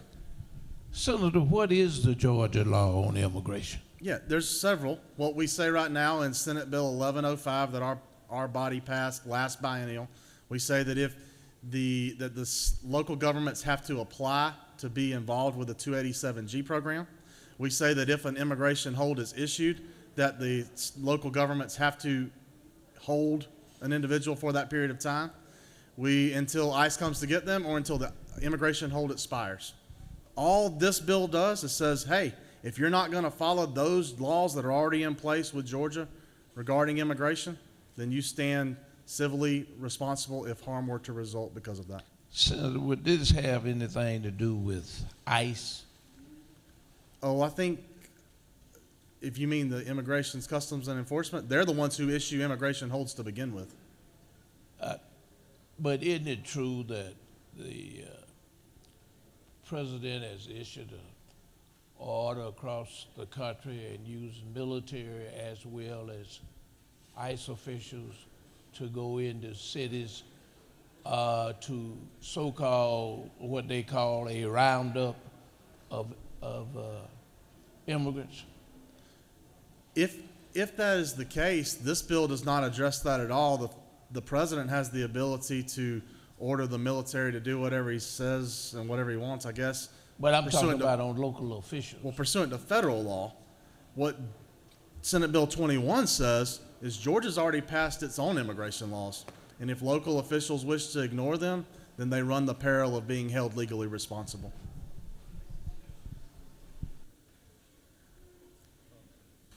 Recognize the senator from the 44th. Okay. Thank you, Mr. President. Will the gentleman yield? Yes, ma'am. Thank you, Mr. Chairman. Are you aware that the Stewart Detention Center, which we have a lot of undocumented migrants in, has 1,700 beds and was at 89% capacity before the president took office? I don't know how that applies to Senate Bill 21. If I can continue, you may put the dots together. Are you aware that ICE facilities nationwide, as of last week, are at 109% capacity? Again, I'm not understanding how that applies to Senate Bill 21. And are you aware that since Trump took office, lack of space and facility space has caused ICE to already release at least 462 migrants back out into the United States just in the last couple weeks since Trump took office? Again, that relates in no way to Senate Bill 21. If you're going to hold people, you need space. That's where I'm going. That's a great point. So let's talk about what the federal facility in Stewart County, who owns that? The questions flow one way, but you'll find out that no county government owns the Stewart facility, the Stewart Immigration Facility. All we're saying is that the local counties have to exercise what we've already placed as law and exercise immigration holds when they're told to do so. If ICE and the Stewart facility decide they want to release things, we don't have the power to hold them responsible. We do have the power and the responsibility, though, to say that Georgia local elected officials and Georgia cities and Georgia counties should follow Georgia law. Will the gentleman continue to yield? Sure. That would all be very wonderful if we also had unlimited resources and unlimited space. But isn't it true that our sheriffs actually do not have unlimited resources and unlimited space for federal detainers? Unlimited resources and unlimited space. Senator, I think we're attacking this issue from two different sides here. Your assertion seems to be that the sheriffs need capacity to hold more individuals. My assertion seems to be that if we have illegal people here in this country committing crimes, if we get them out of our prison system and out of our state and out of our country, then we have extra space for those that we really need to hold. If it worked that easily, then you would be correct, Senator. But isn't it true that Georgia Sheriff's Association head Terry Norris made the point recently in print publication that that's simply not how it works for sheriffs because they aren't going to be able to hold. They want to be able to hold dangerous people. And if you could wave a wand and have a facility built, that would all work. But unfortunately, since that isn't the case, it will run into execution problems because if you're holding those folks, you may have to release other more dangerous people. And ICE doesn't always come get people for up to 90 days, which means that then the local taxpayer is on the hook for it. Isn't it true? Senator, simply by saying, isn't it true, you could come down to the well and say that. But the point is still the same. All we are saying is that local government officials in Georgia have to follow local law, state law, sorry. If you think that local government officials shouldn't follow state law, then vote no to the bill. If you think local government officials should have to follow Georgia immigration law, then you should vote yes to the bill. If only it were that easy. Thank you. Recognize the senator from the 9th. Senator, you yield? Yes, ma'am. Isn't it true that every law enforcement agency across our state has expressed a concern about staffing and retaining staff? I think every single entity in our state has not just law enforcement, has expressed concern about staff. Okay, so given that, now that we have a law where they could possibly fall into violation, how do you think that's going to impact their staffing now if they're going to face this risk and be in violation of the law? Senator, again, that's taking the assumption that the law does not already exist. The law already exists, that we are saying that local governments and local government officials are supposed to abide by Georgia immigration law. If you want to repeal that law, then drop that bill. All this bill says is as long as it's a law on the book, there's going to be teeth in doing so and enforcing it.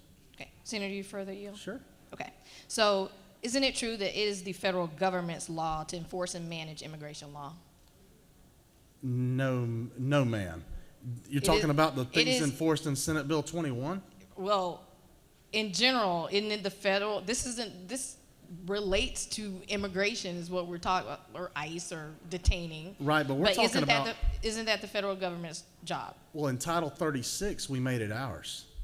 Okay, so back to our sheriffs, they have already said that they do not have the funds or the staffing to enforce these types of mandates. So what does this legislation do to actually alleviate the problem of staffing that my sheriffs and my police departments, even Gwinnett County, we're huge, and we do have a problem.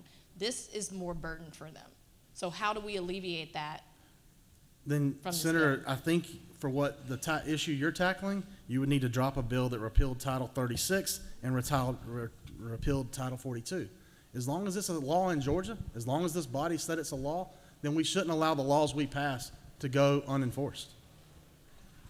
Okay, thank you. Recognize the senator from the 53rd. Thank you, Mr. President. Will the senator yield? Sure. I know you're frustrated with these is it not trues, but is it not true that this piece of legislation will likely save lives by dissuading liberal officials from implementing woke policies? Senator, the thought is that all we're trying to do is enforce Georgia law. And if Georgia law were enforced, there are examples that are not in our distant past where lives would still be here. Recognize senator from the 46th. Thank you, Mr. President. Will the senator yield? Yes, sir. So this bill would essentially give a remedy to people like the parents of Lake and Riley in the event local governments don't follow our state law to protect us from dangerous aliens in our midst. That's correct. And the hope would be that by having that mechanism for enforcement, that local governments would understand the harm that they've committed towards their citizens and would act differently. And if they fail to do so, then they can be held responsible directly by those that are harmed. Correct. Thank you, Senator. Recognize the senator from the 31st. Thank you, Mr. President. Will the senator yield? Yes, sir. Senator, can you talk to us about the last several years where we've seen local law enforcement have the experience under the Biden administration where ICE would never show up and pick up detainees when reported to the federal government? If there are tales, Senator, that I believe are true, as we've heard from our Sheriff's Association and members who are elected sheriffs of our state, that under Georgia immigration law, sheriffs were responsible for applying to be in the 287G program, That says that if they were to pick up someone who was in our country illegally, and that person had committed a crime, that's why they got picked up to begin with. They were not on a search. They committed a crime, therefore they were detained, and in that detained process, it was identified that they were in our country illegally. Those sheriffs would then send notice to ICE, Immigrations, Customs, and Enforcement, and say, hey, I think we have someone here who's breaking federal law, and under state law, I'm letting you know that person's here. Many times that person will be held and held and held to the point that ICE just never showed up. Georgia law does also, or federal law provides that after a certain period of time, I believe it's 72 hours, that those sheriffs would then just release those folks to commit again. That's how we've ended up with many of the tragic events that we've heard about, not only across our nation, but also here in our state. Will Senator further yield? Yes, sir. Senator, is it not true that one of the things we learned last session in the Senate Judiciary Committee is that even under pardons and paroles, when an ICE detainer is identified potentially on an inmate, that even when our state has contacted ICE, ICE has never shown up? There were instances in the past where that did occur. Yes, sir. Thank you, Senator. Senator, one last question, if you will. Can you talk to us just in terms of the bigger picture of, I guess my question to you is this not one more thing in terms of we are cleaning up failed policies of the past? Is it not true that this is one more thing that unfortunately we're seeing states like Georgia and Texas and others in order to secure local communities because prosecutors are not following the rule of law? We're having to take steps in order to keep local communities safe. Is that not true? In our state, we have seen a politicization of the law, and it has become popular at times to take positions to say that while this may be the law, I'm not going to enforce it. But that's become such a hot button issue as it relates to immigration that I think our state has to take a different position. You see, there's only 2 or 3 ways to move people. You can move people by the threat of jail time.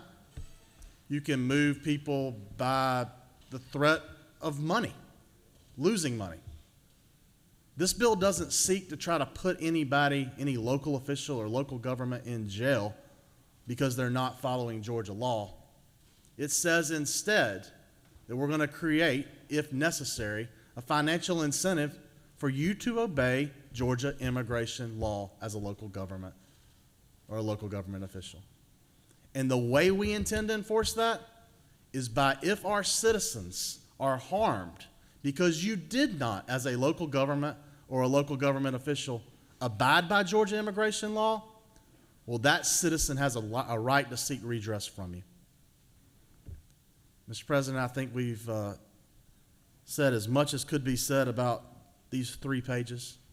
Again, it doesn't change Georgia immigration law.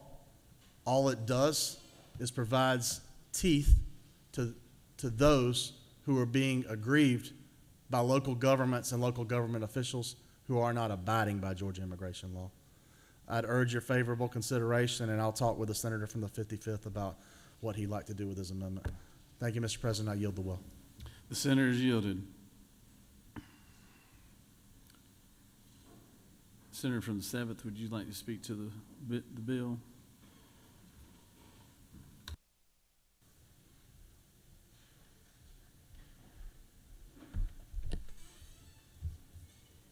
Thank you, Mr. President. You know, it's funny how this chamber works. Just last week, we heard a whole lot from our colleagues across the aisle about tort reform and how we need to crack down on frivolous lawsuits, about how we need to protect hardworking Georgians from being dragged into court over baseless claims. And yet today, they bring us SB 21, the Right to Sue Teachers Act. That's what this bill is. Let's not sugarcoat it. Let's not hide behind legalese. This bill creates a new way to go after our teachers, our school districts, our public servants, all under the false pretense of enforcing laws that are already on the books. There is no sanctuary city in Georgia, not a single one. But SB 21 pretends that there is a problem where none exists. And in doing so, it puts teachers and local officials in an impossible position. We are already in a crisis when it comes to recruiting and retaining teachers. They're exhausted. They're overworked, underpaid, and constantly being told they are the problem instead of being given the support they need. And now Republicans want to add potential defendant in a lawsuit to their job descriptions. What do you exactly expect teachers to do underneath this bill? Do you want them to interrogate their students about their immigration status? Do you ask a 7-year-old where they were born? To profile kids based on their last name or the language they speak at home? Because that's what this bill opens the door to. It forces educators to choose between following federal law, which protects all students' right to an education, and risking a lawsuit from an anti-immigrant extremist who would rather drag a teacher to court than see a child succeed. And let's not forget the hypocrisy of all this.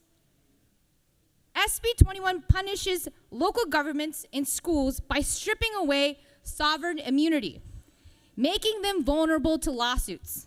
And at the same time, the governor and his allies are claiming that limiting lawsuits is their top priority. So which is it? Do we want to limit lawsuits, or do we want to weaponize them against teachers? This bill doesn't make Georgia safer. It doesn't improve public education. It doesn't even do what its supporters claim it does, because local law enforcement is already complying with the law. But it will lead to harassment, intimidation, and fear in our schools. And let's be honest about who will bear the brunt of that. It won't be the wealthy private school kids that some of our colleagues send their children to. It won't be students whose parents have the means to lawyer up.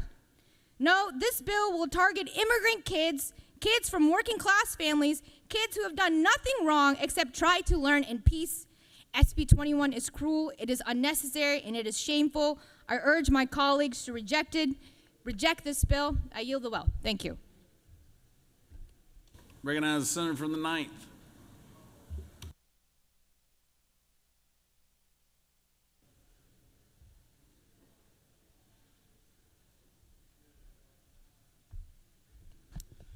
All right, I rise in opposition of SB 21. Look, we already have a hard enough time attracting quality workers. You know, our government agencies are having a hard time. Our law enforcement, and I know in my county in Gwinnett, is having a hard time attracting good law enforcement, both in the sheriff's office and just in our county offices. And I'm pretty sure that many of you here are having the same problem in your counties. And SB 21 is just going to make this problem worse. It basically is an unfunded mandate in place without actually calling it an unfunded mandate. Because now we got to figure out how to hire more people and find the money for it in our local governments, as well as making sure that we're even attracting people into the job to do what this bill is asking for. If people aren't happy with the way their local government has been handling immigration and enforcement, they can vote out those elected officials or vote out those sheriffs. The state just doesn't need to go in and have this blanket mandate that would affect all of our counties. And that it is as far as I understand it, it is the federal government's job to enforce immigration policy and spend its own resources doing so. I don't see them giving those resources down to my local law enforcement. And in many cases, they're failing to meet our sheriff's office at a reasonable middle ground while they're even doing this work. Did anyone even talk to our local law enforcement and really get their input to see how they feel about this or how they're going to enforce it? And if the Trump administration wants to spend their billions of dollars on immigration and, locking up folks and snatching up people, let them spend their money on that. But it's going to be really hard for our local governments and putting that more burden on them, and now they may face violation and losing their sovereign immunity because they're not complying with state law.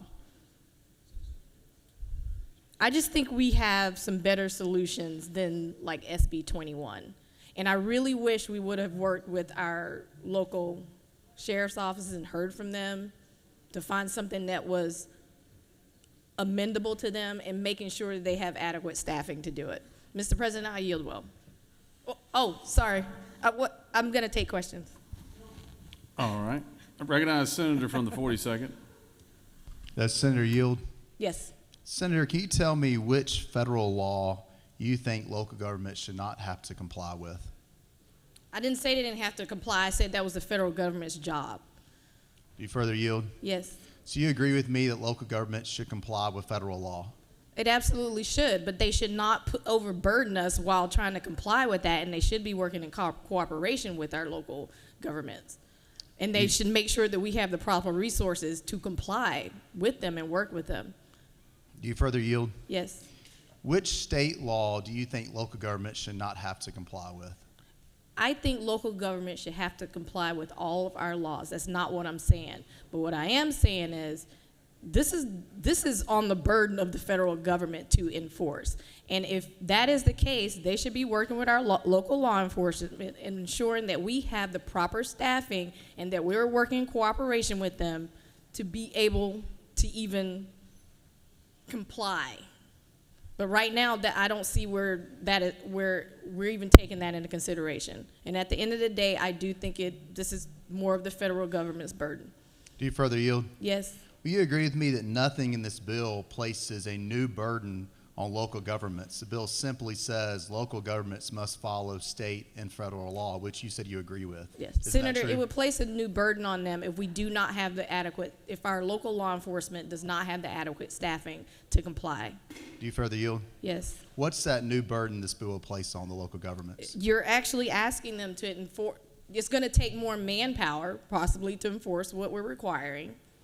And it is, at the essence, doing the federal government's job. And we need to make sure that we have enough local law enforcement that can comply with what we're asking.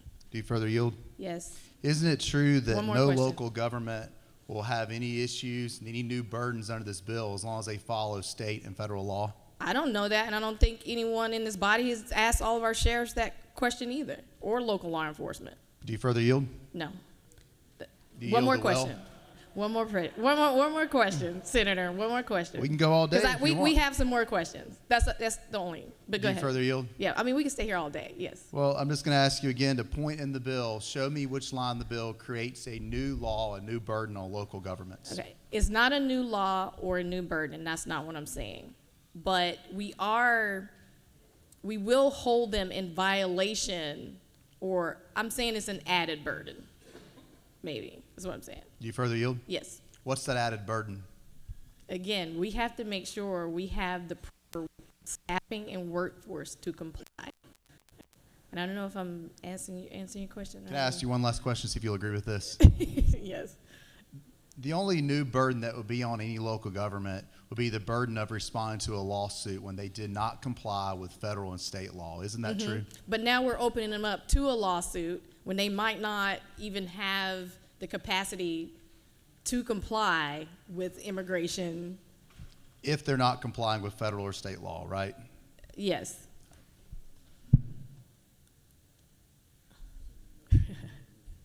Yes. Yes. I will take more questions. Okay. Senator from the 55th. No.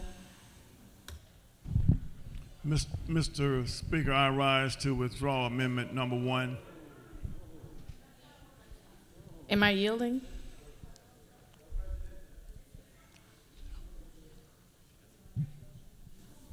Okay. Hold it. Not the proper time, Thank you. Senator. Sorry.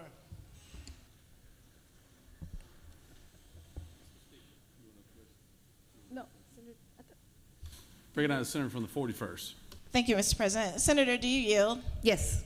Senator, a previous senator mentioned that we are not trying to put people in jail if they don't comply. We are instead using this different tool which opens them up to lawsuits. However, isn't it true that last year we passed a bill that makes it a misdemeanor if sheriffs do not comply with this bill? That is correct. Do you further yield? Yes. Isn't it also true that since we've passed HB 1105, there have been no misdemeanors charged to any municipality or county government for violating the sanctuary laws? Isn't that true? That is true. Do you further yield? Yes. So another senator mentioned that, we are having to clean up some mess from some other local people for not following the law. But would it be fair to call this a cleanup bill, since we've already done this work last year by making it a misdemeanor, and now we're cleaning it up or maybe sharpening it a bit by adding another stick when it's clear that the first stick already worked? Yes, Senator, that would be correct. Thank you for yielding for so many questions. Senator, you got a couple more questions, but you're welcome to yield at any time. Okay. I yielded well. I thought Rashawn had a question. Senator has yielded. Senator from the 55th, for what purpose do you rise? The distinguished senator from the 55th asks unanimous consent to withdraw Amendment 1. The senator has requested to withdraw amendment number 1. Is there objection? State your inquiry. Point of order, Mr. President. I'm sorry, I didn't listen. Point of order. I just want to make a point, Mr. President, that I believe that I'd worked with a senator from the 55th and amended his amendment and was going to be okay with that. However, if we're going to withdraw with Amendment 1, would it not also be true that you're now withdrawing the agreement that I put as Amendment 1A? Senator knows what he speaks. Just want to make sure I understand that everyone understands why I now will probably have to oppose Amendment 2, since the deal with Amendment 1A has been revoked. All right. The senator from the 55th is requested to withdraw, and we do have an objection. No objection. No objection. Without objections, Amendment 1 is withdrawn. Which clearly makes 1A moot. We've had a couple of extra amendments added since the debate started, so Secretary, read the amendments. Mr. President, Senator Mangum of the 55th offered the following amendment number 2 to amend the Senate committee substitute on Senate Bill 21 by striking the on line 34 and inserting any in its place, and after notice inserting on line 34, provided, however, that when the facility of a custodial authority has reached capacity limits for the housing of inmates and the person subject to the immigration detainer notice is in the custody for a misdemeanor charge, such person shall be held no longer than 100 days from the last date of contact from the federal government. Mr. President, Senator Mangum of the 55th offered the following amendment number 2A to amend Amendment 2 to the Senate committee substitute of Senate Bill 21 by inserting 98% of after reached on line 8. Mr. President, that completes the order. Recognize the senator from the 55th to speak to his amendments.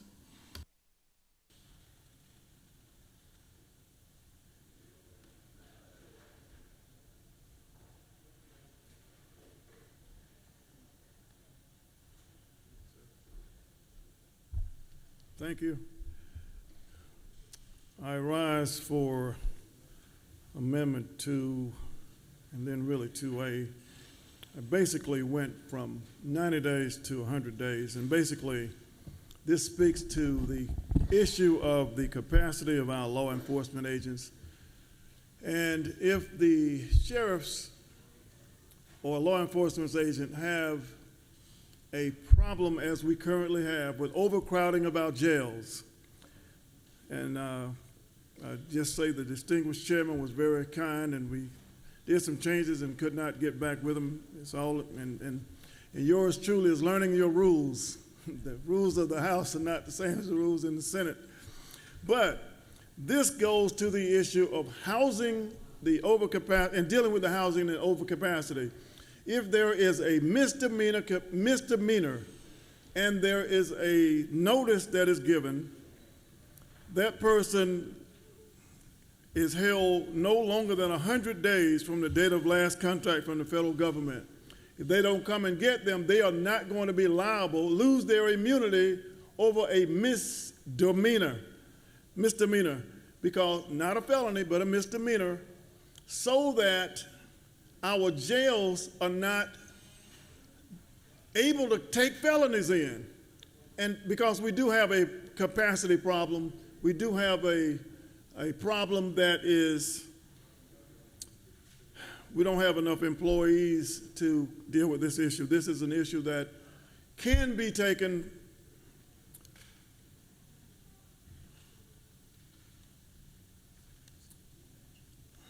I'm concerned it can be taken for two other things. I want to say that. I'm concerned that this will also be taken for overreaching of those same law enforcement officers I'm trying to protect. Because they want to do their job, they may pick up some citizens, and those citizens will be in jail. And if they're in jail indefinitely, we have a problem, because there are too many right now being rounded up, and some of them are citizens. What is the difference between undocumented? What is the difference between illegal? All these different definitions, and I want to err on allowing these persons, the chairman was kind enough to try to offer an amendment to say that if someone brought a lawsuit, but I just think it's impractical for someone to bring a lawsuit within 90 days to deal with this issue, and it just will clog up our courts. So this is the amendments that I'm offering, and I ask that you kindly consider it, because as we try to protect these persons from losing their immunity, in their zeal to enforce the law, I don't want them to pick up Representative Islam by racially profiling her as someone who is here illegally. I don't want them to pick up someone else that may look like whomever, pick me up and put me in jail. So thank you for your consideration. The other thing that will happen with this bill, in my zeal to protect the very people from losing their immunity, is I expect that persons will not call for felonies or misdemeanors for fear of those persons being held and detained by mistake and filling our jails up. So that's the consequences that we're dealing with. We do have an immigration problem. I do commend this body for dealing with the problem. Our federal government failed to deal with it forever, but now it's in Georgia. And if you would consider this, our jails are full, and I don't want a murderer not being in jail because of some misdemeanor. And at least, if they don't come in 100 days, we can work with that. Thank you very much. I yield the well, unless I yield the well. You do have a couple questions, Senator, but you're always welcome to yield. It's not a hard, it's just yes or no. Yes. All right. Recognize the Senator from 29th. Thank you, Mr. President. Senator Yield. The senator does yield. Senator, can you tell me the difference in time on a misdemeanor and a felony? 1 that year. a person's required? 1 year penalty. Senator, is it not true that it's 12 months? Well, 12 months is 1 year. It's a half a dozen or a dozen, whichever you would like, whoever is you it, choose. Is it not true that law has a distinction between 12 months and a year? I'm sorry. Repeat that, please. Is it not true that the law views 12 months and a year differently? It depends on the context. Yes, sir. And would it also not be true that the maximum sentence on a misdemeanor in Georgia is 12 months? The maximum they can serve imprisoned?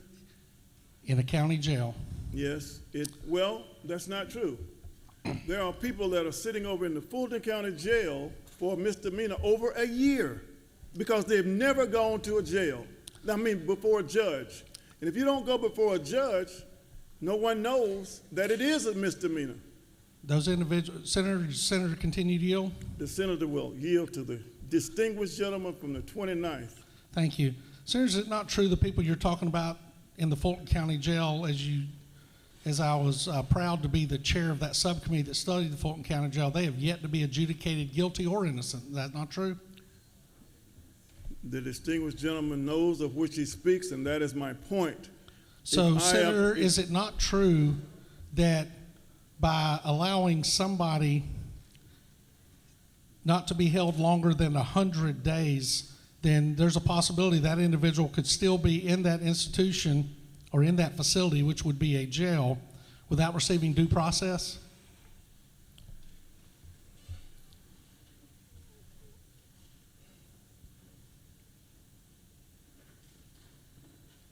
I think due process in this context is whether or not a federal agent comes and picks someone up that is accused of the crime of being in this country illegally.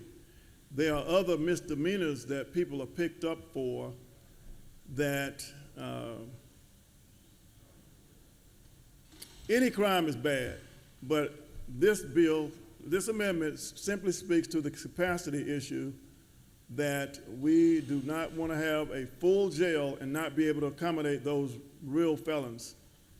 And I am aware that in not only Fulton County, all over several facilities have an overcapacity problem, and it will cause people to sit in jail.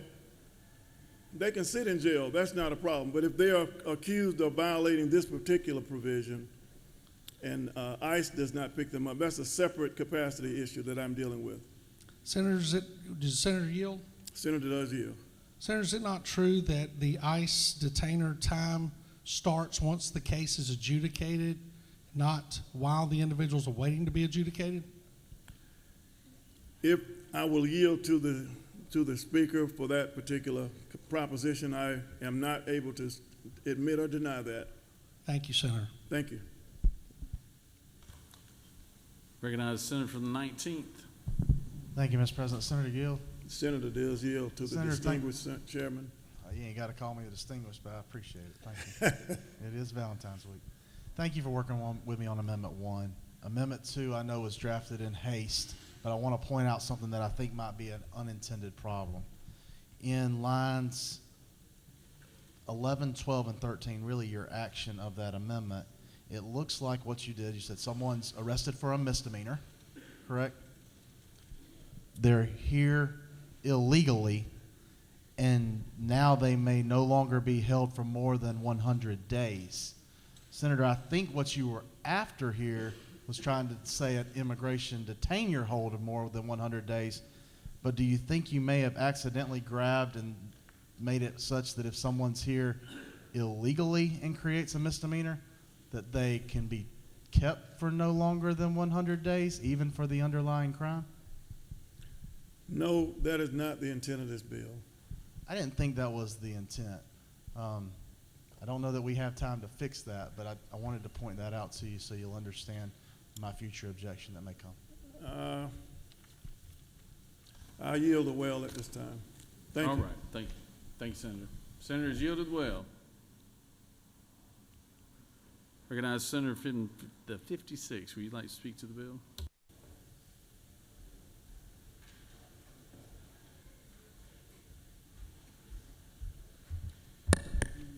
Thank you, Mr. President. I think we need to clear up a little confusion. Last year, we passed House Bill 1105, the Criminal Illegal Alien Act, which I was proud to sponsor here in the Senate. We have, in fact, not had to file any misdemeanor charges against a sheriff because you know what? It's working. Most of our sheriffs out there do a phenomenal job each and every day. I hold them up in hero status for the way that they serve and protect, as do all their deputies. But we had a few that were not following the law. House Bill 1105 corrected that. This is simply an addition to add the other local governments. It is not the same. Now, we keep talking about sheriffs, but you know, I chair the committee that this bill came out of, and many of you sit on. No sheriffs came to protest this bill. In fact, we had the Sheriff's Association come up and say, this is in fact our job. So perhaps you should attend one of our committee meetings if you have questions about it. Lake and Riley's family are my constituents. And it's about time you started focusing more on the victims than you do on the criminals. You are on the wrong side of history if you're voting against these bills, and the voters sent you a clear message in November. I mentioned this in the first day of session. I'm going to mention it again. It's the old debating trick. When you can't win the argument, you continue to change the subject. The subject is clear. We are on the right side of right, and it's time you focused on the victims and protected the public. I yield the well. Senator's yielded. Okay. Does anyone else wish to speak for or against the measure? All right. I think we had a minority report. Mr. Leader, are y'all waving? You waving the? Okay. Senator from the 19th, the author of the bill. Would you like to close the debate?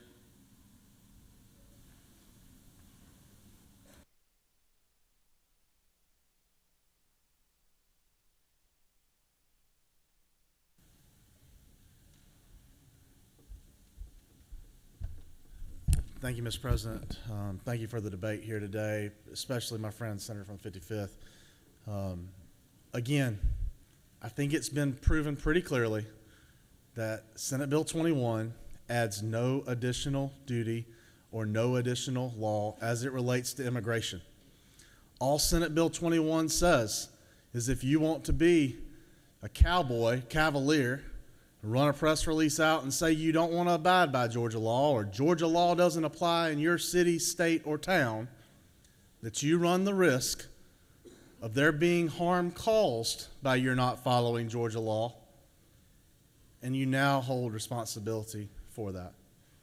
There's no new duties, no new responsibilities, simply a new punishment if you continue to say that the actions of the General Assembly have no effect in your town. Appreciate working with the senator from the 55th on the first set of amendments, and he has been very kind to work with, and I want to acknowledge that and tell him thank you. On Amendment 2, I think in the haste of the redraft, we actually take and make a distinction that I don't think anyone in this building wanted to make, which says that just because you happen to be here illegally, the max amount of time you could ever serve for a misdemeanor is 100 days. That is not what the goal is, and I'm going to ask you to oppose Amendment 2 because of that. Amendment 1 has already been withdrawn. That means Amendment 1A has already been withdrawn. If you oppose Amendment 2, you're going to have a very clear decision to make. Do you think Georgia immigration law should be enforced? Or do you think that Georgia immigration law should be able to be absconded by local government officials and local governments? If you think the words that we put on paper and pass have meaning, I ask you to vote yes. If you think that they don't, then I'd ask you to vote red. Thank you, Mr. President. I'll yield the will. Thank you, Senator. Okay, we have two amendments, 2 and 2A. We're going to go with 2A first. Is there authored by the senator from the 55th? Is there objection to 2A? Amendment 2A, is there objection? Without objection, 2A is adopted. Amendment 2, authored by the senator from the 55th. Is there objection to Amendment 2? There is objection. All those in favor of the amendment will vote yea. All those opposed, nay. Secretary will lock the machine.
On adoption of Amendment 2 as amended, yeas are 20 and the nays are 31, and this amendment has failed.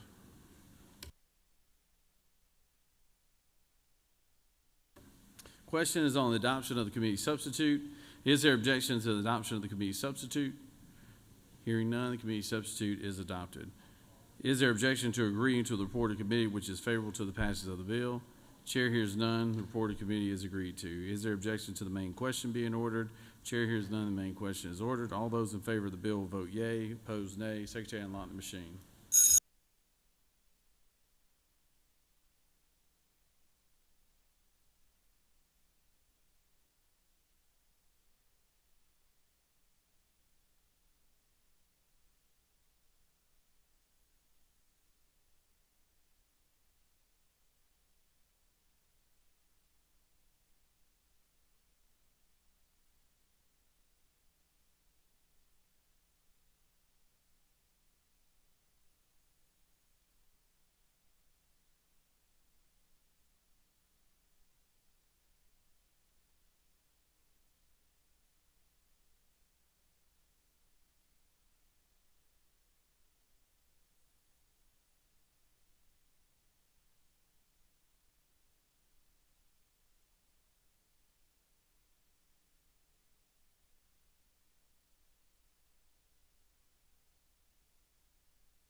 On the passage of the bill, the yeas are 33, the nays are 18. This bill, having received the requisite constitutional majority, is therefore passed by substitute.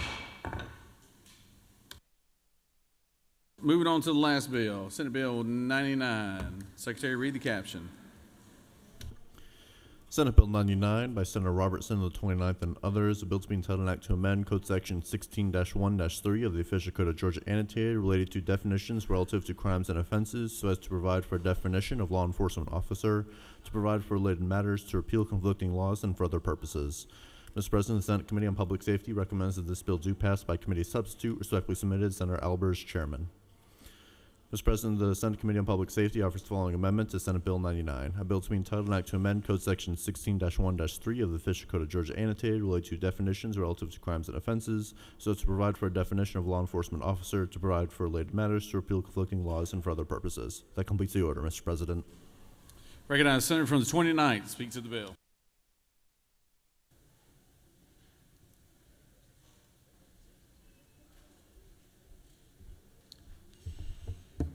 Thank you, Mr. President. Colleagues, I come before you with, I hope, something much simpler than what the senator from the 19th just brought before us. If you look in Title 16-1-3 of Georgia Code, you'll find what it contains is a list of definitions. It defines what a felony is, it defines what a prosecutor is, finds just basically as you move through Title 16, you reference back to those definitions so you'll know what they are. And so what we do is we add a definition of law enforcement officer. And if you see from line 9 through 23 on the green sheet, you see what we've done there. There's two things that I want you to make note of, if you will. On line 15, an appointed chief of police or department head of a law enforcement unit who has not completed the applicable training required by Code Section 35820. 35820 defines what the responsibilities are of a police chief. And so in this case, many times, I know Savannah's done it in years past, Macon, Columbus, and others, where they've done national searches for police chiefs. What this does, this allows the government to hire that chief, then it allows that chief to be defined as a law enforcement officer while he or she completes their post-training. The chiefs that are hired, there are requirements to have. I do not know of an agency yet that has hired a non-post certified law enforcement officer as their chief. Now, they may be post certified in California, New York, Minnesota, wherever, but when they come here, they take an abbreviated post course that makes them familiar with Georgia law. And so while they're taking that abbreviated course, they are defined under Georgia Code based on this as a law enforcement officer. The second part of this is what it does is it also defines what a federal law enforcement officer is on lines 19 through 23. And what it says, a federal law enforcement officer that meets all the qualifications would be considered, under Georgia law, a law enforcement officer. What this does not do, it does not give a federal law enforcement officer one iota of more power. There is separations, and I know we talk about it ad nauseum, and I know our attorney friends here in the chamber understand it, that the only time a federal law enforcement officer has jurisdiction in the state of Georgia to enforce the law is when it is a federal law. The only nuance to that is if that federal officer is deputized as a part of a special task force to enforce state law with a state law enforcement agency as the umbrella when there are federal possibilities of violations of federal law. If you will, there's many multi-jurisdictional task force around the state, and you will find drug task force that will have 90% being local and state law enforcement, and then they may have one attached federal law enforcement officer who, if any federal law is discovered that the state chooses not to enforce as a state law violation or is a clear federal violation, oddly enough, such as cockfighting, since it is not illegal in the state of Georgia, but it is a violation of federal law, that federal officer would have to be involved to enforce that law. But the simple part of this bill is all it does is add the definition of law enforcement officer. So as you read through Title 16, all of the laws that are there, and you read the word law enforcement officer, it will be whoever falls under this definition. And with that, Mr. President, I will take any questions, and if there are none, I will yield the well. You do have a couple questions, Senator. Recognize Yes, Senator from the second. Thank you, Mr. President. Senator, do you yield? Absolutely. To my good friend from I-16. That's right. And Senator, you know, coming down I-16, we have a few of these interjurisdictional task force. One is our Chatham County Narcotics team that does have federal law enforcement officer from the DA embedded as they are investigating. It may have started off as what they thought as a small crime, but this seems to be a much larger scale operation, and they bring them in. So if they also perform warrant service, and so if the federal law enforcement officer was to be injured, they would now be covered under this section. Is that not true? They would be identified under this section. Yes, they would. Absolutely. Senator, you further yield for one more question? Yes, I do. And as we also have a fugitive task force that goes out to serve warrants, that is embedded with U.S. Marshals, sheriff's deputies, as well as local law enforcement. This would then bring them all in together. If a federal law enforcement officer like a U.S. Marshal was to be injured or assaulted while making apprehension with them, would they now be under the definition of law enforcement officer? You're absolutely correct. And that's a great point you make on the fugitive task force, because many times to arrest someone that's on the FBI's 10 most wanted list, a lot of times that requires a federal U.S. Marshal to do that. And so what we have found is many sheriff's offices will partner up with the federals, and they will go out and round up fugitives wanted both for state charges and federal charges. But when the paperwork is done, the feds do their paperwork, the locals do their paperwork. Neither one crosses over, because the federal law enforcement agencies have no authority in the state of Georgia with the exception of enforcing federal law. Yes, sir. Thank you. You have one last question, Senator. Yes, sir. Recognize Senator from the 33rd. Thank you, Mr. President.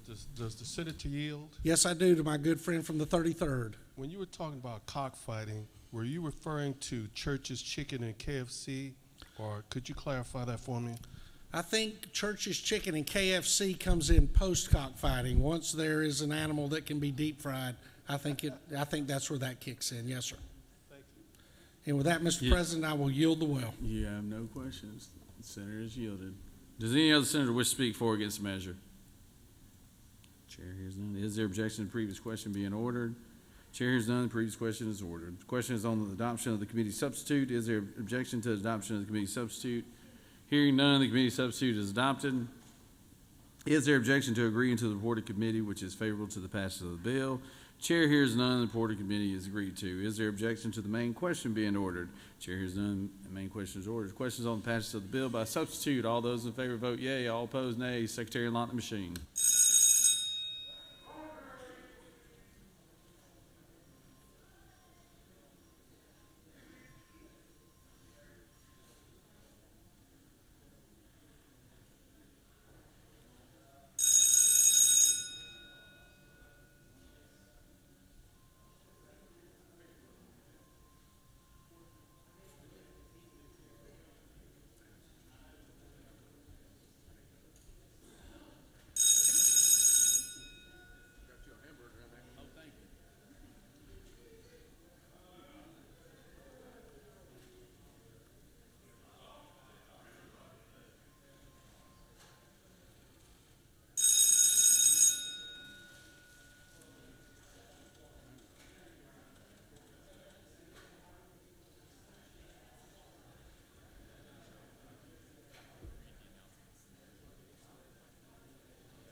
On the passage of the bill, the yeas are 49, the nays are 1. This bill, having received the requisite constitutional majority, is therefore passed by substitute. Recognize the majority leader for a motion. Thank you, Mr. President.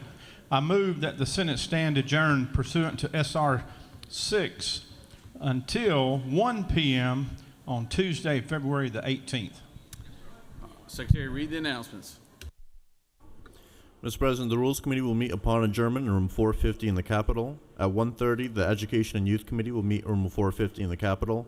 At 2:30, the State and Local Governmental Operations Committee will meet in Mez 1. At 2:30, the Judiciary Committee will meet in the room 307 in the CLOB. At 3:30, the Regulated Industries and Utilities Committee will meet in room 450 in the Capitol.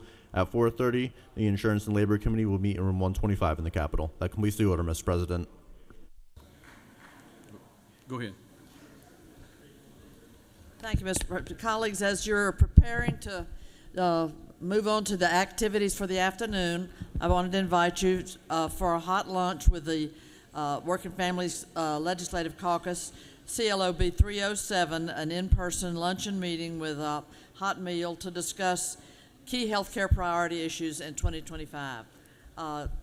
Come on over, and we'd love to see you all, and everybody have a great Valentine's Day weekend.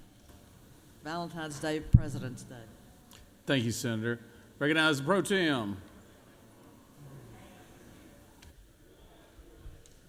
Thank you, Mr. President. This is just to remind folks or let you know that our photo that we take for the entire Senate is going to be next Thursday. You'll remember about a week or so ago we had it scheduled. We had to move it. But it's going to be next Thursday. So for those of you that travel and go home for the weekend and pack and come back for the week, bring your favorite suit and favorite tie, even fancy farmer ties, whatever you want to be memorialized in our Senate composite photograph. That'll be next Thursday here in the chamber. Thank you, Mr. President. Thank you. Senator from 19th, you have an announcement? Senator from the 8th, are you going to wear some of your Elvis paraphernalia for next week's photograph? You got your glasses right there. That's funny. All right. The majority leader has moved. The Senate stand adjourned until Monday, 1 p.m., February 18th. Excuse me, Tuesday. Yeah, it's President's Day. Oh, yeah, don't forget, it's Valentine's Day tomorrow, too, guys. So you better go shopping this afternoon. All right. All those in favor of the majority leader's motion signify by saying aye. All those opposed, no. No. The ayes clearly have it. Have a good weekend.